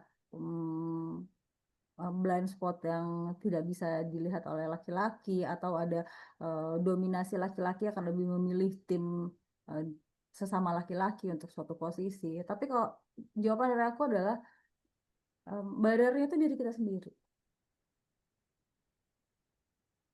berantem yang paling susah itu buat aku adalah berantem sama diri kita sendiri. Melawan rasa ketidakberanian atau baik lagi ya, perempuan. Perempuan itu biasanya akan mikirin 10 tahapan fase ke depannya dalam suatu hal. Jadi bukannya dia dibilang bahwa takut atau nggak berani, tapi karena dia udah saking mendetailkan kalau dia melakukan kalau dia melakukan suatu ngambil proyek ini dengan komponen budget yang seperti ini, dengan tim yang ada pada saat itu, dengan kemampuannya dia, lalu dengan proyek lain yang sudah ada, atau dengan semua resikonya, dia tuh udah bisa ngebayangin semuanya. Itu yang membuat kadang-kadang dia takut. Dia takut karena dia sudah bisa melihat banyak potensi-potensi resiko di dalam hal tersebut. Nah, itu yang paling susah. Yang paling susah untuk bisa dipatahkan. Ketakutan diri sendiri. Kekhawatiran yang padahal sebenarnya pada prakteknya, aku pernah di posisi seperti ini. Aku diminta untuk mereplace posisi yang saat itu dipegang oleh seorang laki-laki dengan semua legacy yang sudah dia berikan, dengan happiness yang aku bisa lihat bahwa timnya semuanya happy. Kenapa aku minta di replace? Apakah ada yang salah? Tidak. Tapi karena memang Bapak itu pada periode tersebut harus fokus ke area yang memang sifatnya ekspor. Dia nggak bisa bentuknya generalis, nggak bisa lagi handling yang generalis. Yang ada kalau kita pinta dia untuk tetap bisa multitasking, berantakan. Ya. Itu berantemnya ngeri banget sama dia sendiri. Ada perasaan mikir bahwa nanti kalau dibilang ternyata kok kayak karena deket sama bos kok dapat posisi ini gimana ya? Nanti kalau dibilang ada macam-macam sama bos gimana ya? Nanti kalau dibilang wah ini pasti ada itu hal-hal yang sifatnya emosional, otak kanan semua yang main. Padahal ternyata matahinnya gampang. Matahinnya gampang, kenapa aku bilang matahinnya gampang adalah ternyata ketika aku beranikan untuk memilih mengambil posisi itu, ya, dan aku mempelajari apa yang harus aku lakukan, ternyata gampang. Kenapa aku bilang gampang? Yang aku selama ini ketakutkan itu nggak pernah aku komunikasikan ke orang. Aku nggak pernah bilang bahwa aku takut seperti ini. Jadi aku tidak pernah memberitahukan bahwa itu jelek mungkin ya, karena kita ngerasa gimana bilang? Kita ngerasa bahwa terlalu banyak hal yang kita tidak mau orang lain tahu tentang diri kita. Ya, entah misalnya bapernya kita dalam periode menstruasi, PMS, moodnya berantakan, itu berusaha tetap stay cool, ya, padahal mungkin habis diomel-omelin klien atau habis lihat laporan audit teman-teman konsultan yang nggak bener, habis itu stres sendiri, tapi kita berusaha harus tetap stay cool tanpa bisa mengkomunikasikan ke orang lain. Itu sebenarnya jawaban mematahkan kekhawatiran dalam sama diri sendiri adalah kita harus open mind, open heart, sama open will. Open mind artinya kita harus melihat, mau mendengarkan atau mau bertanya. Di posisi aku pada saat itu, yang bisa ngasih komentar atau bisa ngasih masukan, itu cuma dari yang levelnya pasti lebih tinggi. Kalau kita nggak bertanya. Jadi happy lah kalau misalnya sekarang kita masih di tahapan awal, masih di tahapan baru memasuki dunia teknologi atau baru memasuki dunia industri atau baru memasuki dunia pekerjaan. Itu sebenarnya yang paling penting adalah komunikasi dan selalu minta feedback atas semua pekerjaan kita. Karena ketika sudah sampai di atas, itu akan minim banget yang akan mengoreksi kita. Kalau yang atas, yang lebih di atasnya lagi, yang lebih senior atau mentor kita mau menginformasikan, kita akan dapat feedback. Tapi bagaimana kalau dia sibuk dengan dirinya sendiri atau dengan pekerjaan? Kita ngerasa baik-baik saja, padahal yang di bawah itu udah megap-megap atau minta tolong. Nah, itu yang aku pelajari. Jadi aku harusnya bertanya daerah, aku bertanya, mendapatkan feedback, dan langkah selanjutnya adalah belajar, mencari mentornya. Ke siapa saya harus belajar tentang leadership style? Ke siapa saya harus belajar tentang sistem pengelolaan tata kelola? Kemana? Ke siapa saya harus belajar tentang project management yang baik dan benar? Akhirnya mau bertanya. Karena ketika sudah tahu bahwa barrier atau tantangannya itu adalah diri sendiri, terus kita nggak mencari solusi, kita akan fatigue.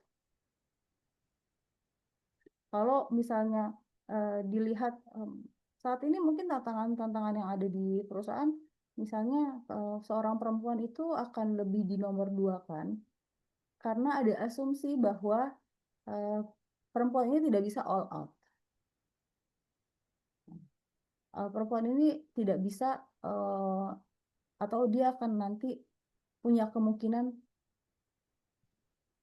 nanti dia menikah terus nanti tiba-tiba dia akan resign, atau nanti dia punya anak terus nanti dia resign. Ada ketakutan perusahaan seperti itu ke perempuan.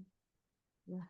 Bahkan aku sempat menegur dan aku akhirnya minta dihapuskan suatu pertanyaan interview karyawan itu adalah, apakah dalam waktu dekat ini akan menikah? Atau kalau sudah berumah tangga, apakah dalam waktu dekat ini akan memiliki anak? Aku minta itu dihapuskan karena buat aku itu sangat tidak manusiawi. Sangat tidak manusiawi. Menanyakan hal seperti itu saat interview tidak manusiawi.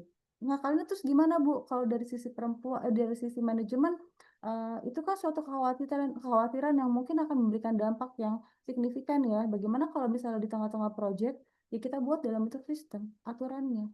Kita tanda tangan kontrak, tuliskan apa saja yang harus mereka komitmen. Diinformasikan. Tapi bukan untuk ditanyakan pada saat interview. Karena buat aku first impression interview itu nggak cuma kita mencari kandidat, tapi kandidat pun akan melihat perusahaan dong seperti apa.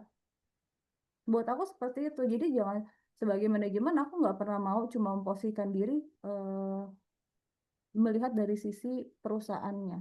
Tapi aku juga melihat bagaimana orang melihat perusahaan ini. Apa sih yang dipandang sama mereka? Apa sih yang mereka bikin mereka mau stay di sini? Itu sih Mbak. Super banget Bu Feni. Jadi sebagai individu kita harus bisa melawan ketidakberanian diri sendiri ya Bu ya. Makanya dengan berani ambil kesempatan dan juga komunikasikan concern-nya ke stakeholder-nya dan kita cari solusi bersama. Open mind dan juga open heart. Kemudian tadi juga sempat disinggung pertanyaan interview itu yang sekiranya kurang enak gitu ya, kita hapuskan tentang misalkan kapan akan menikah atau mungkin kapan rencana punya anak. Oke, mungkin kita bisa ke pertanyaan nomor 5 Bu Feni, karena mungkin pertanyaan 4 tadi sempat udah dibahas juga. Nah, menurut Bu Feni, inclusive workplace culture yang benar tuh kayak gimana sih? Kemudian kira-kira Bu Feni ada insight nggak tentang program atau inisiatif apa yang sekiranya bisa secara efektif membantu karirnya para wanita di bidang teknologi? Mungkin ini akan lanjut ke materi Bu Feni ya Bu ya. Aku Oke. persilakan, terima kasih Bu. Oke, boleh di next kalau gitu. Oke, tadi pertanyaannya adalah bagaimana bisa menciptakan suatu lingkungan kerja yang inklusif untuk perempuan. Eh, ini sebenarnya teoritis banget, tapi ini berlaku. Artinya apapun role-nya perempuan pada saat ini yang hadir pada malam hari ini, ya ataupun bapak-bapak yang hadir pada malam ini dan punya tim seorang perempuan, ini berlaku untuk semua, tidak cuma perempuan dan laki-laki. Basicnya sebenarnya development program itu kita harus dilihat dulu dia itu kompetensinya di area mana, di leadership, di manajemen, di teknikal, atau di core-nya. Lalu dari kompetensi yang memang mau dibangun itu ya nanti tinggal dibuatkan lagi bentuk developmentnya seperti apa ya. Artinya kalau ini tidak ada sistemnya, kalau boro-boro mungkin sampai sistem deh, awareness suatu perusahaan, ya, awareness kepedulian, rasa bahwa memang diversity gender itu akan membuat sesuatu yang lebih bagus tidak ada di perusahaan, akan sulit untuk bisa kita ngomong lebih jauh lagi tentang perempuan bisa dianggap setara. Jadi basicnya memang harus ada awareness, harus ada programnya, dan programnya harus dijalankan. Dari mana itu awalnya mungkin bisa ditarik lagi dari purpose perusahaan tersebut seperti apa, atau bisa dilihat dari visi dan misinya, atau bisa dilihat lagi dari review struktur organisasinya seperti apa. Ya, terus nanti di teknologi bagaimana peran seorang IT manager untuk nanti melakukan budgeting untuk direkrut tim membernya, ngomong HR seperti apa. Apakah memang atau dibalik lagi dari HR-nya, apakah memang dari HR itu memberikan informasi atau form ke kepala divisinya bahwa tidak boleh dominasi laki-laki atau sebaliknya tidak boleh dominasi perempuan untuk di area teknologi, atau harus balance. Jadi misalnya kalau dia punya capacity 10 orang tim, berarti mungkin 6 laki-laki 4 perempuan. Nah, dibuat hal-hal seperti itu. Lalu kalau misalnya sudah dibuatkan aturan-aturan yang berlaku di perusahaan seperti itu, baru kita bisa ngomongin bahwa development program itu penting sekali kita mempelajari model kompetensi apa yang mau dibangun. Biasanya semakin tinggi posisi, kompetensi yang akan harus dimiliki seorang perempuan itu adalah semakin kompetensi yang melibatkan emosional dan juga melibatkan leadership. Ya. Kalau di awal artinya dia akan memasuki berbagai pintu yang ada di dunia teknologi, entah itu dari administratif atau di infrastruktur atau di UI UX mungkin, di developer atau di IT managed service atau masuk sebagai trainer, junior konsultan, IT audit staff dan lain-lainnya. Nah, makin ke atas dia nanti akan mulai harus mempelajari lagi yang namanya bagaimana menjadi seorang leader untuk timnya. Makin ke atas mungkin nggak cuma manage satu tim, bisa jadi mereka manage makin banyak lagi. Nah, ini juga penting nih untuk nge-develop diri sendiri. Tadi aku sempat bilang kan bahwa belajar itu adalah suatu hal yang buat aku adalah apresiasi buat diri kita sendiri. Mempelajari suatu hal baru, lalu kita mau terus mengempowering diri kita, itu adalah suatu hal yang buat aku apresiasi. Nah, kalau dilihat dari panahnya ini, sebenarnya membaca, kalau dulu kan orang ada bilang hobi membaca. Nah, tapi ternyata kalau dilihat dari TV development, itu bukan suatu hal yang efektif. Artinya dalam dunia profesional ya, membaca atau dikasih knowledge management, karyawannya disuruh baca sendiri atau timnya disuruh ngebaca sendiri, itu adalah hal yang memang harus dilakukan, tapi itu tidak akan efektif. Lalu kita bisa naik lagi tahapan selanjutnya, si karyawan mungkin akan dikasih in-house training, baik itu dari internal, bisa juga dicarikan course-course yang relate dengan pekerjaan mereka. Oke, tapi yang kita kalau lihat yang paling atas ya, pernah dengar istilah dikduk nggak? Didudukin dulu baru dididik, atau dididik dulu baru dikasih satu posisi jabatan. Aku pernah coba bertanya ke beberapa klien ya, di beberapa sektor memang ada yang harus melakukan suatu assignment dulu, jadi mereka harus dididik dulu, baru mereka didudukan. Tapi kalau untuk di beberapa banyak perusahaan-perusahaan startup yang sudah mulai series, itu biasanya mereka akan nyeburin orang atau mereka akan ngedudukin dulu di satu posisi untuk nanti mempelajari hal-hal yang harus mereka pelajari tentang pekerjaannya dari pengalaman-pengalaman atau dari case by case. Mana yang baik dan benar itu balik lagi bagaimana kondisi perusahaannya, lalu balik lagi siapa orang yang diposisikan pada saat itu. Aku cepetan nggak sih ngomong? Enggak kan ya? Oh ya, sama aku juga mau highlight gini. Pasti teman-teman di sini semoga di semua perusahaannya punya program-program yang selalu mengedukasi atau bisa mempercepat proses untuk promosi dan lain-lainnya ya.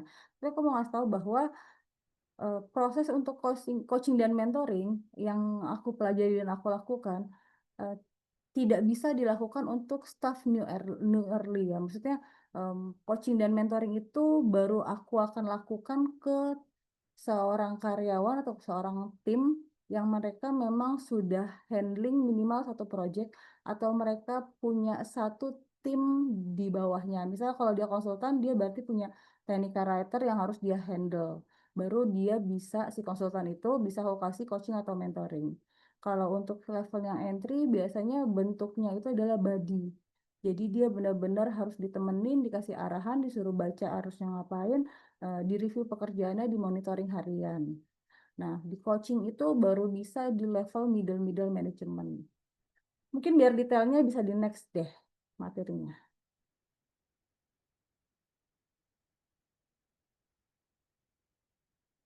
Belum ganti layarnya.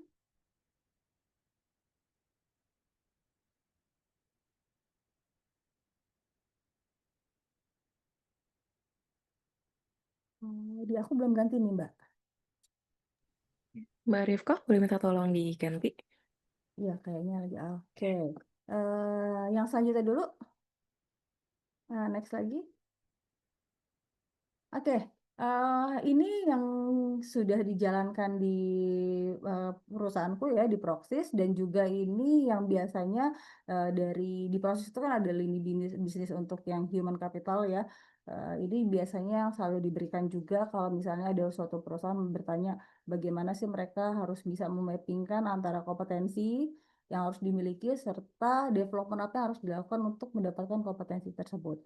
Ini aku sebutnya biasanya kalau misalnya new entry itu adalah fresh blood karena mereka itu anak-anak yang baru lulus fresh graduate, mereka masih haus banget mencari tahu. Aku happy karena anak-anak baru itu selalu aku bilang bahwa 3 bulan pertama itu adalah saatnya kalian cari muka sebanyak-banyaknya itu muka kalian cari. Kalian harus bisa memaksimalkan semuanya. Kalian harus bisa benar-benar memberikan hasil yang maksimal. Supaya kenapa? Supaya kalaupun ternyata nanti dia merasa tidak cocok dengan perusahaan, kami akan merasa kehilangan dan standar kami pun perusahaan akan naik. Karena kenapa? Setiap anak yang lagi melakukan trial atau mereka lagi magang ya, atau mereka lagi percobaan selama 3 bulan, kalau mereka melakukan itu dengan maksimal, otomatis hasilnya pasti akan maksimal. Nah, kalaupun memang ternyata di 3 bulan itu dia merasa tidak cocok dengan perusahaan, dari perusahaan akan mendapatkan suatu standar yang akan naik terus. Karena anak magangnya, anak internshipnya makin bagus dong. Nah, oke, terus anak-anak magang itu biasanya harus ngapain sih dalam pertama kali mereka pasti dapat onboard program. Ini penting artinya masing-masing perusahaan harus punya program apa yang harus disiapkan. Mungkin sesimpel kayak standar ya, pengenalan perusahaan seperti apa, struktur organisasi seperti apa, fasilitas sini apa aja dan lain-lain. Lalu ini juga dia harus diinformasikan core value perusahaannya seperti apa sih, visi misinya seperti apa. Kalau ada kayak guidance tentang perusahaan ini, jangan pernah, yang ini kalau kita jadi leader ya, jangan pernah bilang kamu cari tahu aja di web ya perusahaan ini seperti apa ya. Itu big no banget. Maksudnya jangan mengharapkan tim kita akan menjadi orang yang baik atau melaksanakan sesuai dengan yang kita harapkan. Kalau kita cuma bilang bahwa kamu cek aja di perusahaan ini nanti bisnisnya apa aja, kamu bisa buka web kan. No, dia berharap, apalagi kalau kita perempuan, dia berharap kita menceritakan sesuatu. Dia berharap kita bisa memberikan satu sudut pandang dari sisi kita. Ya, itu yang harusnya dilakukan sebagai leader perempuan. Balik lagi, ingat, di balik profesional kita, di balik jabatan yang kita milikin pada saat itu, kita ini perempuan dan kita harusnya bisa memanfaatkan kemampuan soft skill kita yang harus sangat baik untuk bisa lebih mudah menghandling orang ya. Nah, interpersonal skill juga itu harusnya dikasih untuk kompetensi. Lalu untuk technical kompetensinya dia harus dapat job assignment. Nah, ini penting kalau kita mau anak magang sukses, pastikan bahwa job assessment ini sangat clear, artinya assignment harus dilakukan apa, kurun waktunya kapan, monitoringnya seperti apa. Kadang HR udah bikin sedemikian rupa, tapi nanti masing-masing supervisornya itu atau badinya atau tim member yang di-assign untuk anak magang ini nggak pernah monitoring. Yang harusnya dilakukan bi-weekly dilakukannya malah monthly, atau yang harusnya dilakukan daily dilakukannya weekly, itu fail pasti. Time management penting. Kenapa time management penting? Kalau di awal dia sudah tidak merasa ada ketakutan untuk deadline, ini bahaya. Ya. Nah, kenapa time management penting? Kita harus ngajarin bahwa dia harus bisa menjadi leader atas dirinya sendiri.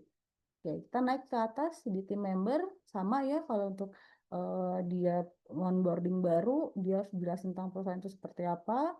Biarpun dia sudah punya pengalaman pekerjaan, tapi ketika dia masuk ke rumah baru atau dia masuk ke suatu perusahaan baru, dia harus kembali mengosongkan gelasnya, dia harus diceritakan. Nah, ini juga job assignment-nya pastinya udah clear. Mungkin di sini nanti buat mungkin kalau misalnya perempuan, biasanya suka ada kata-kata begini. Kalau di kantor yang sebelumnya sih, Pak, Bu, saya nggak gitu. Itu kayak unconscious ya, alam bawah sadar gitu ya. Alam bawah sadar selalu kayak membandingkan. Ya, itu dominan perempuan yang melakukan hal seperti itu. Aku temuin dari beberapa yang baru di posisi member, dia akan selalu melihat yang sebelumnya lah ya, yang sebelumnya. Tapi cara untuk mematahkannya seperti itu adalah di brand aja dulu, mindsetnya di brand dulu bahwa kamu masuk ke rumah baru, berarti semua hal yang baru. Kalau yang dulu memang itu kamu anggap bagus, kamu boleh menyelipkan informasi atau ideas tersebut ketika kamu sudah melihat apa yang ada di hadapan kamu gitu. Oke, nah ini penting tim member itu dia harus bisa mendapatkan monitoring yang benar ya. Lalu delegasi yang diberikan juga harus sesuai. Yang dimaksud dengan delegasi sesuai itu adalah leader harus mempelajari kompetensi orang tersebut dan juga kemampuannya dia. Nah, untuk yang tim leader, untuk leadership sendiri ya dia harus belajar menjadi supervisor leadership. Artinya supervisor leadership itu dia harus bisa menghandling tim di bawahnya, pekerjaannya dia, dan juga bisa handling peer-nya dia.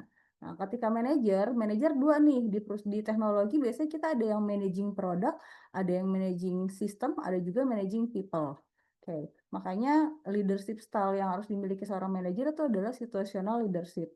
Situational leadership itu artinya kapan dia harus memberikan assignment, kapan dia harus memberikan delegasi, kapan dia harus memberikan arahan.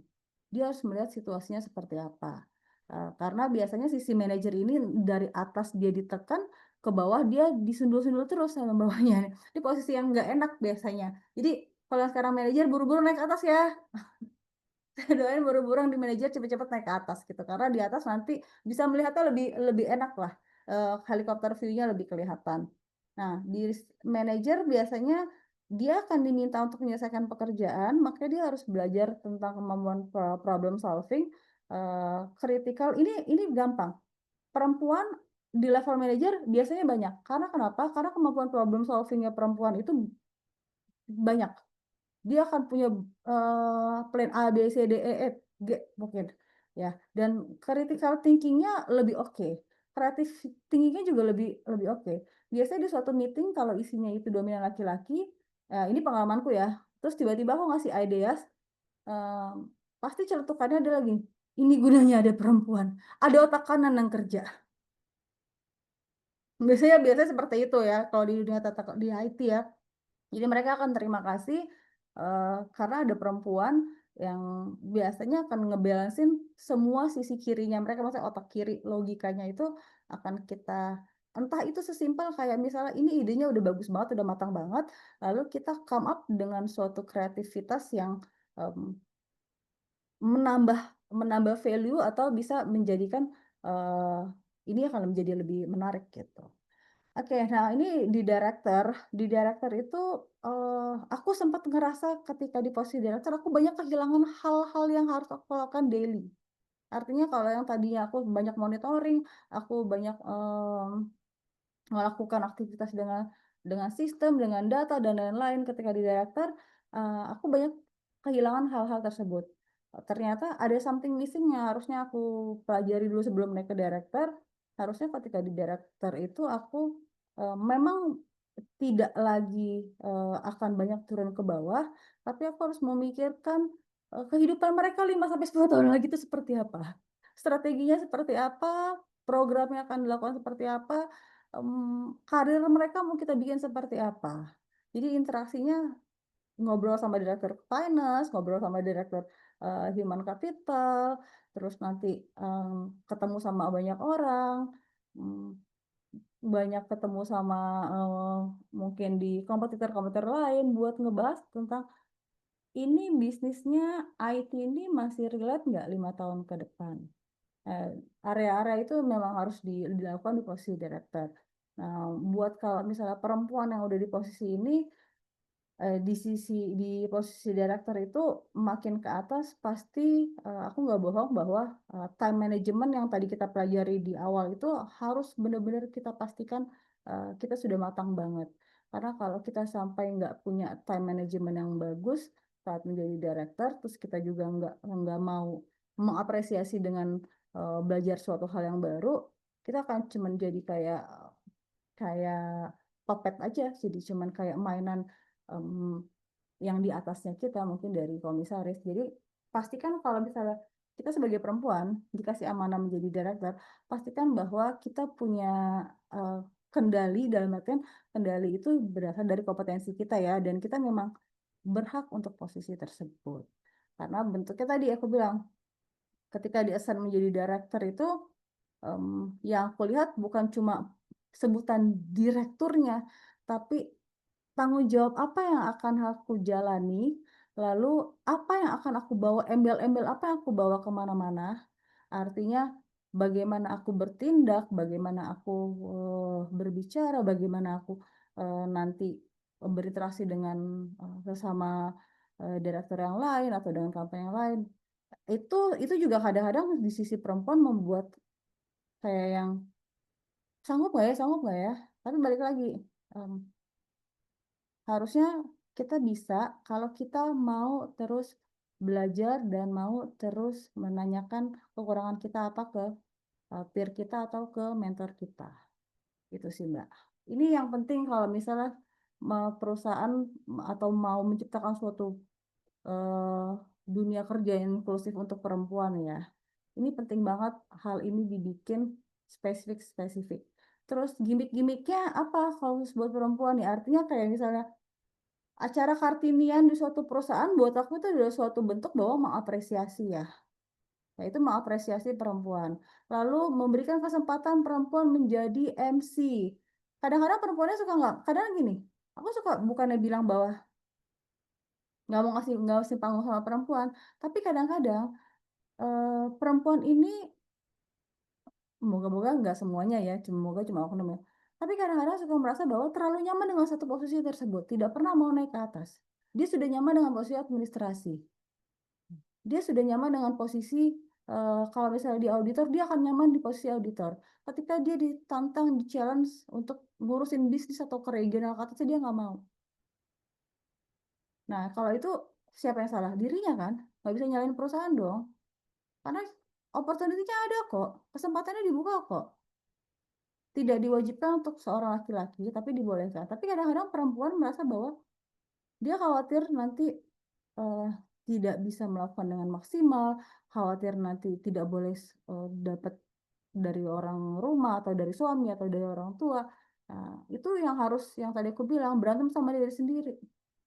Jadi kalau misalnya kita bilang bahwa saya mau jadi seorang leader, saya mau menjadi satu posisi yang paling tinggi di posisi saya, ya artinya kita harus bilang sama diri kita sendiri, semua resikonya, semua konsistensinya, semua komitmennya akan saya lakukan. Nah, dan satu buat aku, dari semua development program yang aku pelajari dan aku lakukan, aku ikuti dan juga aku praktekkan ke tim ya,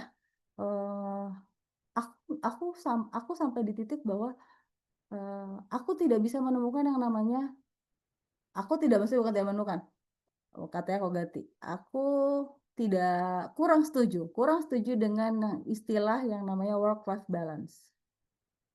Ya, karena ketika aku di posisi bahwa aku mengikuti sekte itu, work-life balance, 8 jam kerja, 8 jam aktivitas, 8 jam istirahat, misalnya aktivitas tuh sosial dan lain-lain ya gitu ya. Aku banyak cheating ternyata. 8 jam kerja aku nggak kerja 8 jam juga kok. Nah, kadang banyak cheating pun sosial juga gitu. Aku banyak cheating. Kadang-kadang pas kita lagi karaokean, tiba-tiba bentar ya buka laptop nih, ntar dia minta audit plan gitu kan. Itu buat aku gimana sih, katanya udah janji, kan kita udah janji, Ven. Kita katanya sekarang 8 jam untuk. Ternyata aku bohong sama diri aku sendiri. Nah, akhirnya ini nge-twist untuk supaya nggak berantem ya. Jadi aku nggak mau berantem sama diri aku sendiri. Karena aku tidak berhasil mendapatkan work-life balance. Akhirnya aku bikin buat diri aku sendiri ya. Ini mindsetnya adalah buat aku hidup itu adalah prioritasnya yang mana. Kapan aku misalnya aku bilang prioritas dalam 1 bulan ini, kayaknya aku akan lebih banyak disibukkan untuk agenda-agenda kantor. Nah, aku biasanya diskusi sama suami. Kayaknya aku dalam 1 bulan ini akan banyak agenda keluar kota. Ini anak-anak ada agenda seperti ini. Ini mungkin bisa sama kamu, ini bisa sama mama. Jadi aku mau komunikasi seperti itu. Nah, artinya memang bentuk komunikasi dalam suatu hubungan profesional, pribadi, keluarga, pasangan itu penting mengkomunikasikannya supaya tadi aku bilang ketika aku berantem, aku sedih, aku kesal sama diri aku sendiri, aku tidak berhasil menerapkan work life balance buat hidup aku. Akhirnya aku nggak mau kayak gitu karena ketika itu tidak work di aku dan aku nggak punya solusi, itu bikin ganggu kehidupan aku ya, maksudnya. Akhirnya aku bilang, udah, aku tanamkan mindset ke diri sendiri bahwa buat aku semua itu about priority. Lalu berkomunikasi dan juga minta tolong sama support system di rumah. Ya, kalau memang support systemnya ternyata kurang mendukung, kalau kita memang benar-benar yakin bahwa ini adalah hal baik, buat mereka mengerti yang kita inginkan seperti apa. Jadi jangan pernah berikan alasan bahwa aku sering dengar kalau perempuan di saat dia dapat, aku nawarin suatu program yang artinya dia harus memberikan waktu ekstra untuk mengikuti program pendidikan seperti ini, dia akan beralibi bahwa anaknya nggak ada yang jagain, orang tuanya kan nggak di sini. Jawaban menghindar itu adalah jawaban paling mudah daripada jawaban untuk mencari solusi. Itu sih kuncinya. Karena aku juga mengalami kok kayak gitu. Jawaban paling gampang itu adalah menolak atau menghindar. Mencari solusi itu adalah something yang memang membutuhkan effort. Dan ketika kita punya solusinya pun kadang-kadang kita menolak untuk melakukan solusi tersebut.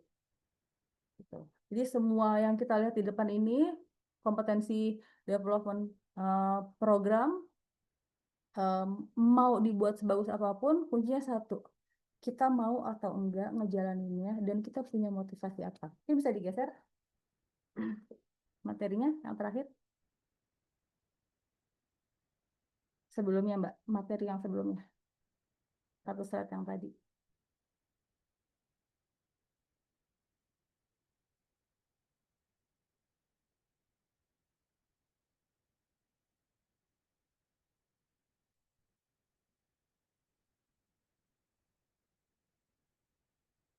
Belum geser ke aku? Bukan, sebelumnya. Sebelumnya, Mbak, materi sebelumnya. 1 slide sebelum tadi, development grading. Oke, nah, ini tadi aku bilang, ya, ini kunci kalau misalnya, kalau sebagai leader, kalau ingin mendapatkan performa yang maksimal, ini kuncinya C plus M sama dengan P. Ya. Nah, kalau misalnya sebagai individu yang mau mendapatkan suatu version dirinya yang terbaik, kita harus pelajari bagaimana kompetensi kita di mana. Apa yang harus kita pelajari untuk bisa meningkatkan kompetensi kita. Ya, baik itu hard, soft, dan juga leadership kompetensi. Lalu setelah kita memiliki kompetensi, punya nggak kita motivasi? Ya, punya nggak kita apa yang mau kita raih, apa yang mau kita dapatkan. Terus kalau misalnya dari sisi perusahaan melihatnya berarti bagaimana kita bisa memotivasi tim kita. Apa yang kita harus fasilitasi. Jadi dua sudut pandang ya. Kalau melihat slide ini sebagai seorang individu, kita bisa melihatnya sebagai kita harus punya kompetensi dan kita harus punya motivasi untuk kita bisa mendapatkan performa yang baik. Tapi kalau buat perusahaan, buat leader melihatnya bahwa untuk mendapatkan tim yang maksimal, pastikan mereka kompeten, pastikan kita memberikan motivasi dalam bentuk fasilitas ya, dalam bentuk kalau motivasi untuk karyawan itu berarti ya kompensasi dan benefitnya seperti apa, lalu kita lihat, kita nilai ya. Jalankan ini dalam satu periode waktu, misalnya 1 tahun ya, lalu di-compare dengan tahun sebelumnya. Jadi kalau misalnya tahun sebelumnya belum punya program, bisa pakai program ini untuk 2026. Lalu nanti bisa di-compare dampaknya ada apa enggak. Ya, kalau ternyata anak itu sudah kita berikan peningkatan kompetensi, terus motivasinya sudah kita fasilitasi, tapi ternyata performanya nggak bagus juga ya, itu bisa dievaluasi lebih lanjut. Nah, kalau diri sendiri, kita sudah melakukan upgrading skill kita, lalu ternyata kita nggak punya motivasi, nah itu harus dicari. Kadang orang pintar, orang smart, orang yang punya kompetensi, tapi dia nggak punya motivasi untuk maju, dia nggak bisa ngapa-ngapain juga. Dia nggak akan grow. Mungkin dia tidak termotivasi, yang paling simpel adalah semua sudah terfasilitasi sehingga dia tidak punya motivasi untuk meningkatkan dirinya lebih baik lagi. Dia merasa nyaman. Nah, itu yang bahaya. Itu yang harus kita cepat-cepat baca. Jangan sampai kita nyaman di satu posisi. Terus nanti kita akan menyesalinya ketika teman-teman yang lain sudah ada di atas. Atau kita jadi minder sendiri. Jadi nggak mau ketemu kalau ngobrol sama teman-teman. Karena mereka sudah beda obrolan. Nah, itu balik lagi ke motivasi. Itu penutup dari aku. Baik, Kak. Kalau mau bahas ini lebih detail, terus bagaimana membuat kertas kerja dan lainnya, mungkin kita bisa bikin next session kali ya. Oke, siap Bu Feni, thank you Karena banget. nggak cukup waktu 2 jam kalau kita ngebahas tentang program development tim ya, mau tim developer, terus mau ngomongin tim IT infra yang kerjanya itu nokturnal, aku tidur dia kerja gitu kan. Nah itu hal-hal yang harus bahas terpisah deh Mbak. Oke, siap. Mungkin ini ada satu pertanyaan aja, Bu Feni, dari audiens, dari Ibu Dian. Mungkin boleh dijawab secara singkat ya, Bu ya. Jadi, berdasarkan pengalaman Bu Dian nih, jika pada pembahasan mungkin cenderung menjelaskan kondisi perempuan di dalam lingkungan yang mayoritas laki-laki. Mungkin case-nya Bu Dian ini berbeda, Bu. Jadi dalam tim yang seluruhnya perempuan, menurut Bu Feni, bagaimana strategi interaksi yang efektif untuk atasan perempuan yang micromanaging? Nah, jadi kaku dan dipersepsikan tidak suportif terhadap kemajuan bawahan perempuannya. Mungkin Queen Bee Syndrome istilahnya. Ya, aku paham. Karena ini memang sering. Aku pernah mendapatkan peer yang seperti ini. Dia selalu kekurangan panggung istilahnya kalau aku bilang. Jadi dia selalu punya kekhawatiran kalau timnya lebih sukses dari dia. Oke. Mungkin kalau di posisi seperti ini yang aku hadapi, yang aku kasih saran ke salah satu tim yang menghadapi seperti Budian ini adalah aku bilang bahwa gini,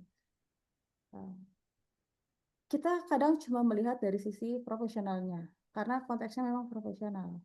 Tapi kelebihan kita sebagai perempuan adalah kita sebenarnya bisa cari tahu apa di balik tersebut yang bikin dia menjadi kaku seperti itu.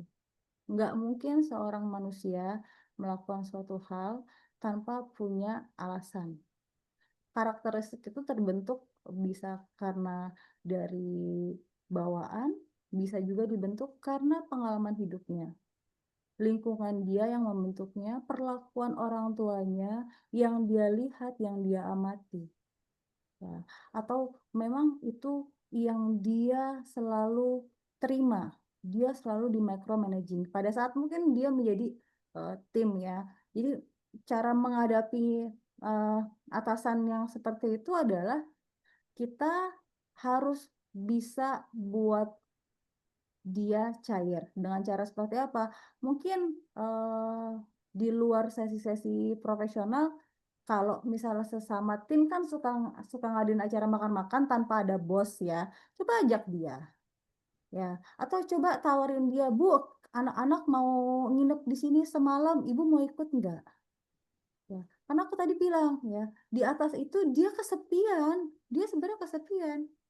Ya, dicoba dulu cara seperti itu, karena kalau udah kaku secara profesional, kita mau patahkan pakai ADS, dia akan lebih marah pasti, dia akan tambah meradang tuh.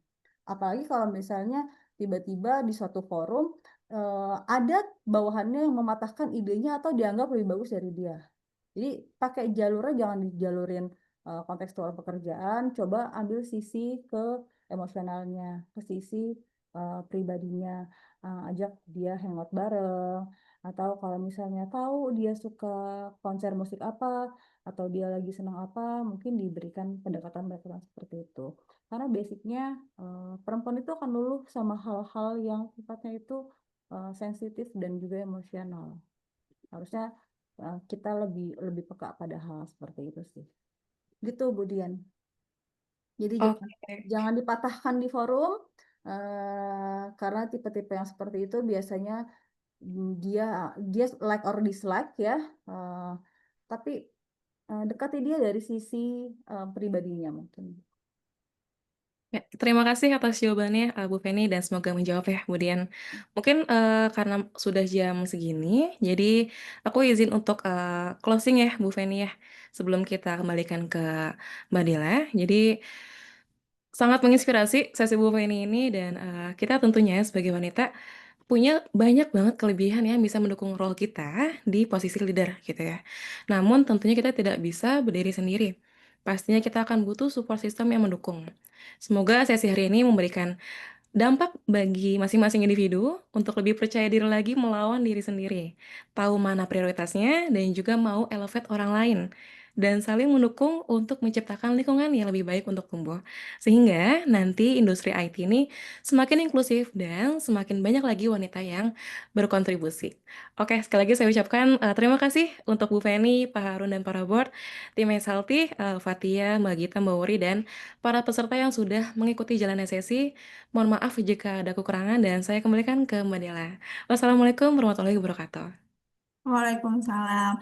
Terima kasih Bu Ika, Ibu Feni atas diskusinya nih yang malam hari ini yang sangat luar biasa inspiratif buat para perempuan gitu ya. Bapak dan Ibu, sebelum kita mengakhiri sesi pada malam hari ini, kita mau ada sesi dokumentasi dulu sebentar. Bagi Bapak Ibu yang berkenan untuk membuka kameranya, silakan dibuka. Kita foto-foto dulu. Nanti akan dibantu untuk dokumentasinya.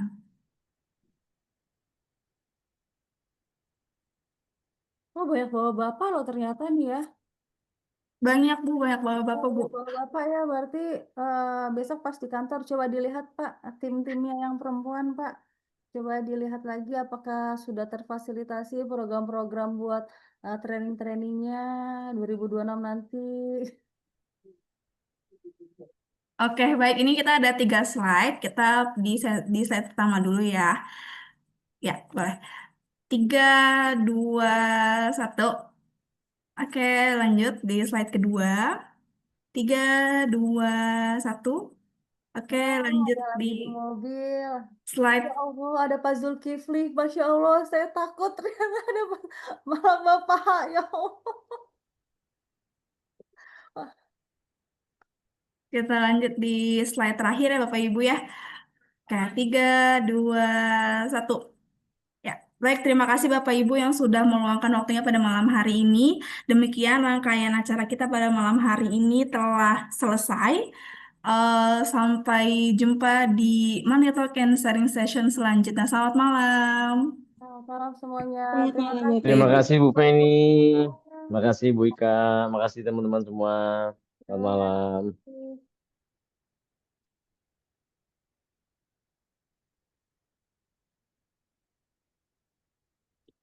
Terima kasih Pak Zaki, Mbak Rahma. Ini berarti terakhir ya, 2025 ya MTS ya? Desember nggak ada ya? Iya, kayaknya terakhir ya. Nanti Iya. tinggal ada Enggak, training doang. mungkin ini kali ya, moga-moga teman-teman member nggak ada yang kekurangan CPI ya. Harusnya lah ya. Iya, aku takutnya aku ini Desember masih ada yang ngarepin gitu. Coba ntar di gimana cara nyari tahunya gimana ya? Kasihan gitu kalau misalnya. Oh tuh, iya masih berharap. Baru diomongin kekurangan CPI, ada yang nyaut di chat tuh. Nanti Januari kita talk show ya. Ya Kita ada kita talk show foto ya. ya. Makasih Awal tahun, talk banyak. show awal tahun. Oh, sempat begitu sih. Bener, soalnya gini Pak, akhir tahun tuh pastikan CPI kan penting buat teman-teman member. Terima kasih Pak. Bapak juga ya sukses terus Pak.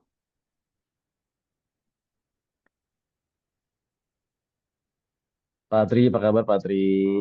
Iya, Pak.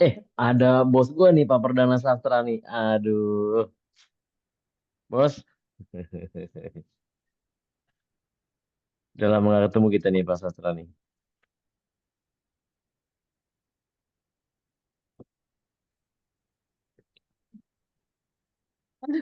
Ada Pak. Kata Pak Zaki bosnya Pak Harun. Pak Harun bosnya Pak Sastra. Nah, nanti Ki, katanya mau bantuin Ki. sama-sama Pak Oke, Adrian. Pak Adrian, sampai ketemu. Thank you, Pak Adrian. Malam-malam.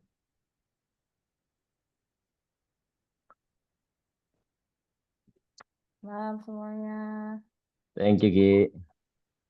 Bapak Ibu saya izin end meeting ya. Terima kasih semuanya. Oke, thank you, Kong. Thank you, Dela. Thank you, Ki. Thank you semuanya. Thank you semua.